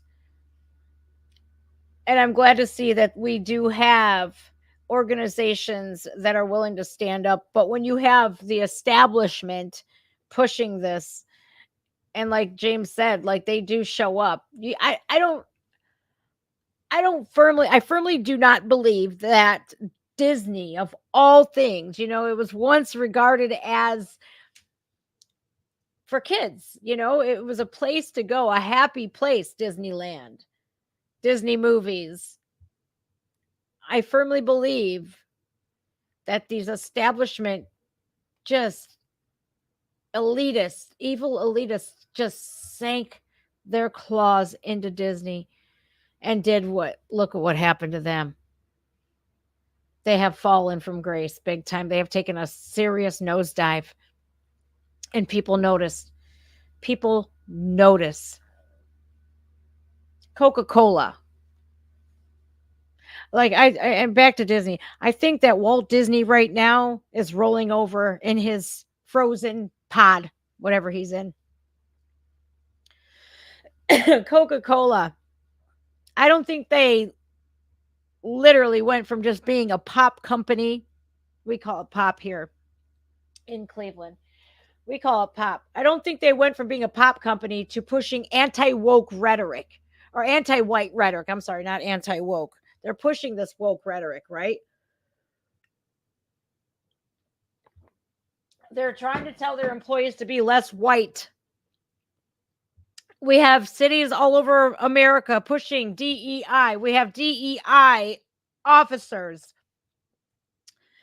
LGBTQ personnel, like the mayor. I think it was like Philadelphia or something, or somewhere in Pennsylvania. Somebody that worked for the mayor who runs the LGBT affairs department. Her husband was scuffling with cops, and of course they're making it all about race and all this, that, and the other, but not the actions of the person that was fighting with cops. It's everywhere. I think that we need to get the information that what is going on, and we need to stand up, not be afraid. And if God forbid, if you speak up at work or something like, no, I'm not going to call you by your preferred pronouns, because guess why? That doesn't matter here. We're at work. I think if you just simply put it that way, instead of like me, I would be like, I'm not calling you a she because you're a he. I keep it 100. But then again, I'm not in a place where I could be terminated for that. I think if you were to say, like, look, work is not the place for that. Period. I don't think you can get in trouble. I think that a lot of people, if they do get terminated, they need to start handling business and contacting lawyers, and just have like a plan of action, just in case shit goes crazy. But when you see the FBI kicking in the doors of school moms and shit, it happens. You kind of get like, uh-oh. If I speak up, is that going to happen to me? If you care about your kids, you're going to risk it, because you don't even see it as a risk. You don't see it as, oh, well, could that happen? Who gives a shit? Who matters more here? Your kid? Or what? You going to jail for a couple of days? Okay, then. For words, mind you, for words. It's not going to hold up in a court. Depending on where you live, I guess. But I was surprised when James was talking about Adam Vina. I covered him a while back. I did a video that actually says this needs to go viral right now. It was about, I'd say, a little over a year ago. I should contact him again, but I got rid of Facebook, so I got to find out another way to contact Adam. But that story's true. That man, like his baby mama and him split up. They had a toddler at the time, boy. The mother was putting the kid in dresses, and Adam was saying, look, can you please not put our son in dresses? Well, he just wants to be a girl. And Adam says, and I heard this from Adam himself. He says, look, we have a son that really bothers me. Please stop putting our son in makeup and dresses. So she would up the ante a little bit the next time. Instead of just being in a dress, now this kid has nail polish on. Next time, the kid's got full face of makeup on, and he says he's a girl. So Adam was very outspoken about this. Like, look, man, this is not going to happen with my son. This is his lineage. This is his legacy. Well, they live in a very liberal state of California, unfortunately. This is just a hardworking guy.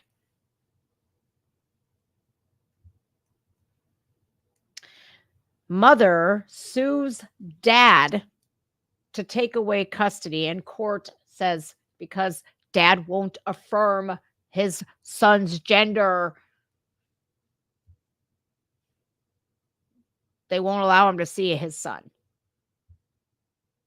He's against his son's transitioning, the gender affirming care. He said no. So they took his rights away from him as a father.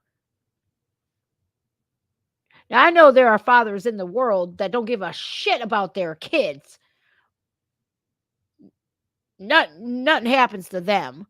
But for the man to speak up and say, you're not going to butcher my son and give him puberty blockers, that's wrong. What is the matter with you? No. They take his rights away, and he's been fighting this in court and fighting this in court and fighting this in court. And it's a fucking nightmare. It is an absolute nightmare. I can't imagine. You're going to punish the guy that cares about his kid. Make that make sense. So they're pushing through with gender affirming care for this kid because they filed a restraining order and he can't even show up to court. He's not even allowed to speak his case. We need to get rid of all of these Democrats that push this shit. I don't care.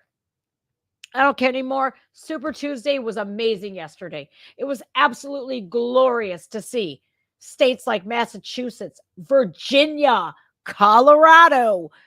It was amazing to see that last night. I was loving it. I was so excited. I was stalking the Team Trump page. I was like, let's go. Because he's the only one that has the balls to stand up to this. And it's an evil, wicked agenda, and it does have casualties. That's what people don't want to tell you. That's what people don't. They don't want to say, oh, well, if you are affirming this kid's gender and after they have the surgery and it's permanent, they will never have kids of their own. They are so stuck that they can't change their minds if they wanted to. Why would you want to do that to a kid? A kid! My God, it's just wrong. And eventually they lose hope and say, you know what? Death is better than this. At least I have a choice in the matter. And that's the sad reality. Those are the casualties that they don't want to tell you about. Would you rather have an alive daughter or a dead son? Well, it doesn't matter because I'm fucked if I do and I'm fucked if I don't. Because if I don't, you're going to call me a bigot. You're going to turn my child against me and do it behind my back anyways. And if I do, well, 7 to 10 years, this kid's going to change his mind and say, I can't change my mind. Now I'm screwed. Then boom, I'm going to have to bury a kid. So you're screwed if you do, you're screwed if you don't. A parent knows what's right for their child. I don't care what anybody says. I don't care what a teacher says. I don't care what a principal says. I don't care what a school board says. I don't care what a mayor says. I don't care what a politician says. I don't care what a left-wing activist says. I don't give a shit. We know our children better than anybody. That's a fact. But if you're grooming your child into thinking, oh, you can change your gender or you could be non-binary, guess what's going to happen? The kid's going to adapt to that because they're looking at you for guidance. Here's me. You're going to go through phases in life, kid. You're going to change. You're probably not going to know who you are until you're in your 40s. So experiment, do whatever, but you're not going to do anything permanent. A kid can't even get a tattoo until he's 18. Can't buy alcohol till you're 21. Can't gamble till you're 21 either. But you can chop your ding-a-ling off at 17, at 16, at 14. You can sterilize yourself at 9. Make it make sense because it doesn't. So again, we have to stand up, not be afraid. What are they going to do about it if we all do it? Nothing. There's nothing they could do.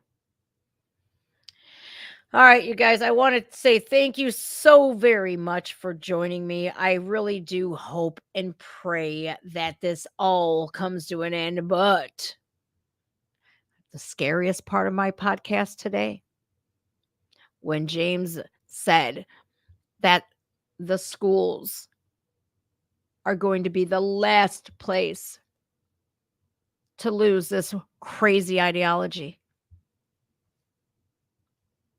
The politicians are going to come around. The laws are even going to come around. But fucking shit, the schools, man.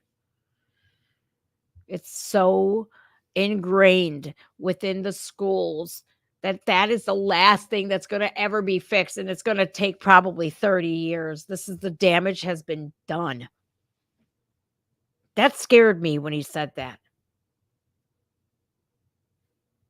That scared the shit out of me. So I think a lot of people need to go to school board meetings, get the book, please. I know he told you don't have to, but I'm telling you, if you're a parent, get the book. Get the book. Because you need to know what they're doing to your kids, and you need to know how to stop it. Get the book. Get the book. Talk to the other parents in other grades. If you, like me, have a kindergartner, you better be talking to the kids, the parents of the kids who are in higher grades. Hey, have you noticed anything like this going on? Have you noticed anything like this going on? What's going on in your kids' class? It doesn't hurt to talk to other parents. I'll tell you, guys, I went in there lone wolf. Like, I'm probably the only parent that's rolling up here with Trump merch on, with my head held high. Don't do this to my kid. I'm probably one of the only conservatives, right? Slowly but surely, I got one lady coming, my kid playing with her kid and whatnot. We got to talking, got comfortable with one another. I was very vocal and out from the beginning. I don't tell anybody I have a YouTube channel. I just don't do it. Just a regular person. Doesn't matter if I have a YouTube channel or not. I'm just a mom here. Slowly but surely, do you know what's going on? Like, what are your views on this? And what we feel each other out, right? Right off rip, I don't go, I'm a conservative Trump supporter. What's up, motherfucker? No, I don't do that. I act like a normal, civilized human being. Slowly but surely, I gain another conservative ally.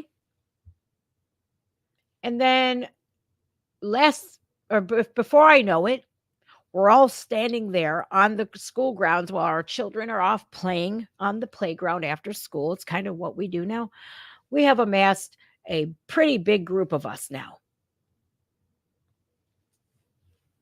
The left would want you to believe that it's all white, suburban house moms, or the white, rural, evil white man from rural Ohio.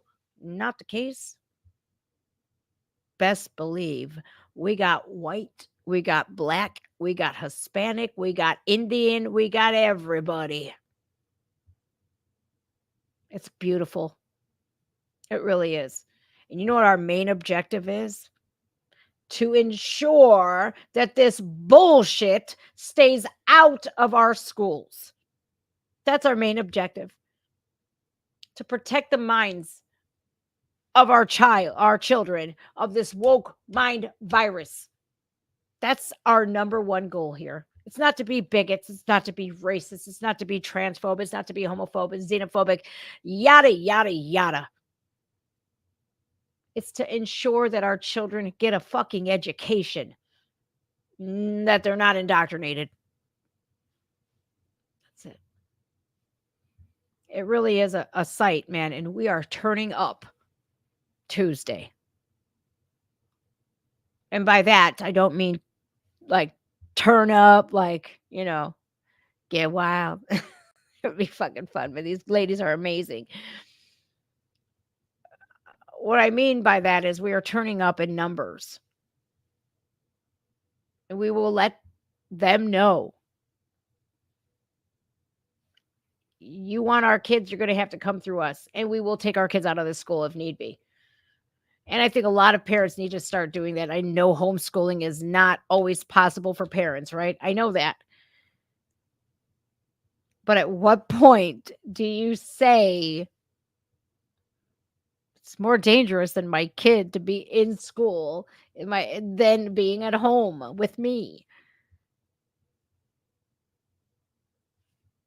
I'm not afraid to rip my kid out of school, so I'm not. I know I hate that they always want to say, hey, they need that social, environment. They need those social skills and whatnots. Yeah. He can have all that. for the first couple of years he's in school. But if you're pushing this shit to second graders, man, we're going to have a problem. Either you remove it now, or I don't care. My son, I will, he's made friends already. I got phone numbers. There's play dates. He's got friends from preschool. He's got friends from the babysitters. He's got friends from kindergarten. He's got his cousin. Look, he's going to be just fine. I'll make sure he's socialized. He's not held up in a bunker or held up in a cave. We're social people. But at what point do you say, like, look, man, this is not healthy for a child? Barnes and Noble, there was a book, you guys, and I looked at it, and they all around the book are a bunch of symbols for pedophiles. It's like my grandpa is gay or something. I don't know what the book is, but it's in the child section. But there are all these symbols for like the NAMBLA and like it's really crazy. That's at Barnes and Noble and stuff. I personally think, like, me and the moms were talking, we don't even have a name for ourselves yet. I think we need to come up with a group name, right? We were talking that, like, since we pay taxes here, shouldn't we be allowed to walk in the library and like look at what kind of literature you have here for our children? And we've all come into agreement, like, look, man, if parents want their kids to read pornography, like this, gender queer shit and all this, that, and the other, then they want to read that. If they want their children to read that, they can go to the library and take it out themselves. But like, why you would want your children to look at that is sickening. It's not right. That's mental. Hey, if they want to do it, man, we know your kid will be in a tutu and makeup here soon, begging and screaming and crying that he can't use the girls' bathroom. Just saying. Hey, this is Queen Bee. Hi, Queen Bee. One of my kids will be homeschooling. My kids' homeschooling will consist of watching the Alex Jones show and taking notes.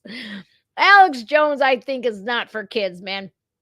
I think Alex Jones, I think Alex Jones is more for parents instead of kids.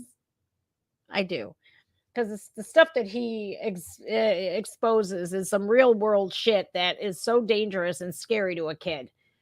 Kids don't understand what Bohemian Grove is and stuff. They probably don't want to either. All right, you guys, I got to run. I got to get myself together here. I hope everybody has a great, absolutely great day. I volunteered last year at my son's school doing library work. I looked and looked for fishy stuff and found nothing. That's amazing. Good. See, that's because Ohio, what we have here are parental rights and education, but these leftist activists that are in our school board, even mine, are pushing the boundaries. We're going to push a little book about protesting for lesbian and trans people for second graders. And even in the illustration of the book, it's kids. I got to find the book. As I sent this to James, I was like, yo, is this ain't okay for a second grader. Please tell me I'm not tripping. He's like, no, you're not tripping. That's not okay for a second grader. Let me see here. The book is called Right Now. And it's called Real Kids Speaking Up for Change. Let me look this up and show you guys, okay? Right Now. Google. Let's just pick a leftist, real leftist. And I do have to go in a few minutes here. Right Now book. Right Now. Real Kids Speaking Up for Change. That right there should speak volumes. Here we are. Let me present this screen to you guys. All right. Right Now, speaking up, her name is Miranda Paul. Her book is $17.99. Of course, it's at Barnes and Noble. Of course, she's got a very diverse group on her cover. Oh, would you look at that? Look who is on her cover. None other than Greta Thunberg. Greta Thunberg is on the cover. Malala Yousafzai, Jonas Corona. Oh, Jazz Jennings, and Robbie Novak. Okay, so this is going on Ohio Garden Goddess. You better pay attention to this. This is going up for vote in my district. I don't know about any other ones, so I can't really say that it's going to all Ohio schools, but it's going to mine. And this is why we're going to the school board meeting next Tuesday. Now, I didn't see this. I didn't see the cover because this was on my mobile device. I wasn't able to see Greta Thunberg. I wasn't able to see Jazz Jennings on here. The other kids, I don't know who they are. So since it was mobile, I had no idea. I'm going to show this to my friend Courtney and shit. And everybody in the Super Moms group. So we are Super Mom here. So this is what it is. It says, in this comparison book to the NEA featured Speak Up, read mini biographies of children around the world who didn't want to wait until they were grown to speak up, work for change, and make a difference. So if you want a climate controlled Nazi, confused little boy that is butchered from the waist down, feel free to buy this book. That's all I can say about the Greta Thunberg and the Jazz Jennings of the book. But I do believe I have pictures of the insides of it. Now, it's a 40-page book. Look at how nice and this is for, look at this.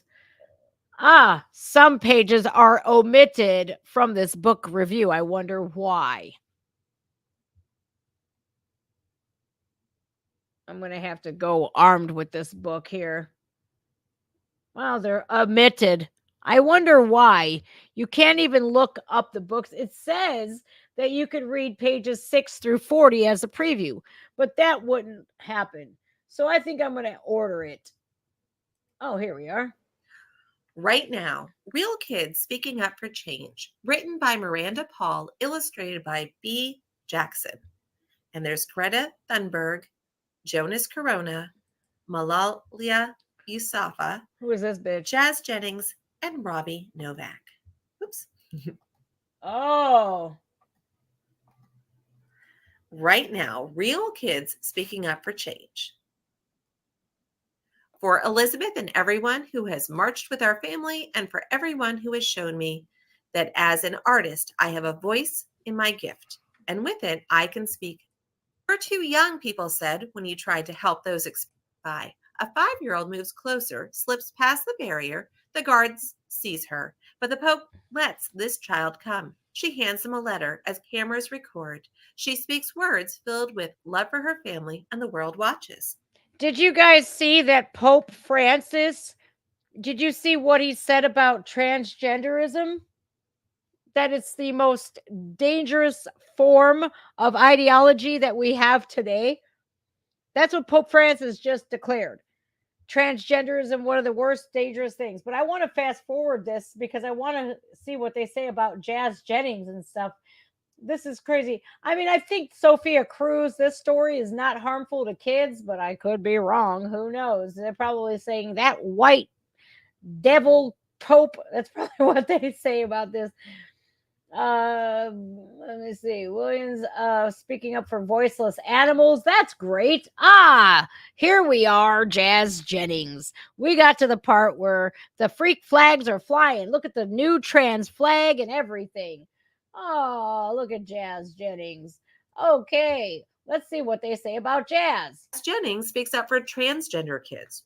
When she was born, the doctors thought she was a boy. It happens sometimes. But Oh, so when she was born, doctors thought she was a boy because she had a penis and the chromosomes to match. Oh, so the doctors were wrong, huh? They thought she was a boy. Huh. That's pretty interesting to say in a book to children, that sometimes the doctors get it wrong. Well, that's not indoctrination or anything. Oh, I'm buying this book. Okay, I've had enough of this, you guys. Stay tuned because I'll be bringing y'all with me. I'll be bringing y'all with me, and I will be reading this in particular. Thank you, James. This is exactly what I'm going to read to them. Sometimes the doctors get it wrong, huh? And I want to pull up some stuff from the American College of Pediatrics that say otherwise. And then I'm going to pull up some WPATH facts. Sometimes the doctors get it all wrong, though. I should play it out, but you guys should stay tuned because I'm bringing a GoPro with me. Sure am. I'm so sick and tired because I have to edit this video, you guys. I have to edit out where my location is and yada names and stuff and whatnot. I'm gonna have to probably blur a lot of stuff and do a lot of editing here because for my personal safety, because you never know, left-wing lunatics these days think that I'm committing transgenocide by bringing this up. You're gonna give this to 7-year-olds? Sometimes the doctors get it wrong. So now you're going to give them a distrust in doctors. Fucking shit, man. I always told my kid, listen, the only person that has any access to your private parts are me when I'm washing you in the bathtub, which I don't even need to do anymore. He does it himself. He's 6. And the doctor, because sometimes the doctor has to look at you when mommy's there because he's 6. That's the only people that have any sort that can see that area. Nobody else. I can't stand these people. I'm going to do a deep dive into her too. Actually, I'm going to take my kid to Barnes and Noble today because he loves their playing set, the playing set, the train set that they have. He loves playing with that. I'm going to take him there today, and I'm going to grab this book from that because it says it's available there at Barnes and Noble. I'm going to lose my ever-loving mind, you guys. I'm going to lose my ever-loving mind. You guys got to calm me down. Somebody calm me down, please. I didn't even know it had that shit, man. Here's what I sent to James. I said, check this. All I said was this. I says, yeah, well, check this out. This book is being voted in my school district for 2nd graders. I'll be at the next school board meeting on the 12th. And like, this is the only picture I sent him, and the cover, time to speak up. Let me see if I can get the camera to focus. What do we want? What do we want? We want it now. That's protesting, kids protesting. I thought that the book was about protesting. And he even said, I said indoctrination at its finest. And James said, yup. Boy, oh boy, I had no idea it got even worse. Jazz Jennings was just, I shared it on my Twitter. I think Aya Raycheck of Libs of TikTok shared it. That Jazz Jennings was talking to 3 little gender confused boys and were telling these kids that were not 18 yet. Mind you, Jazz is older than 18. You should go ahead and get the surgery. You'll be so happy when you do. When do you get your surgery? I'm over here like, why don't you show the kids the episode of your mother chasing you around with dilators, Jazz? Why don't you do that? Of your mother saying, if you don't put these in your vagina, I will, Jazz. Why don't you show them that? Why don't you show them the 3 surgeries that you've had to have because your hole closed up? And oh, my vagina was unraveling. Why is that? Because it's not natural, Jazz. That's what she told these kids. Oh, my vagina started unraveling and I don't know why. Guess what? Natural vaginas don't unravel, Jazz. Like, I'm over here like these kids, should sue the shit out of Jazz Jennings later on when all hell breaks loose and they have severe complications. You should be able to sue Jazz Jennings for negligence. Ooh, I'm getting fired up. It's about time for me to go get my son. I have to calm myself down and cleanse myself of this negative energy, or I'm going to go in there like a bat out of hell, like, give me my kid, you'll never see him again. Fuck you, motherfuckers. All right, guys, I love you all very much. Man, please talk to other parents in your kids' schools. Get them off the tablets. Go outside. Weather's changing. All right, y'all. I love you very much, and I love you. I love that you guys came here today and shared your time with James and I hope to have him back on. But as the dude's busy, man, he's not Joe Rogan. I'm like, what the fuck he's doing out? Oh my god, he was coming on here like, oh my god, look at this chick. I'm on with. All right, guys, I'm having a mental breakdown. I'm just playing. I'm gonna be okay. All right, guys, love you. Make sure you hit the subscribe button again.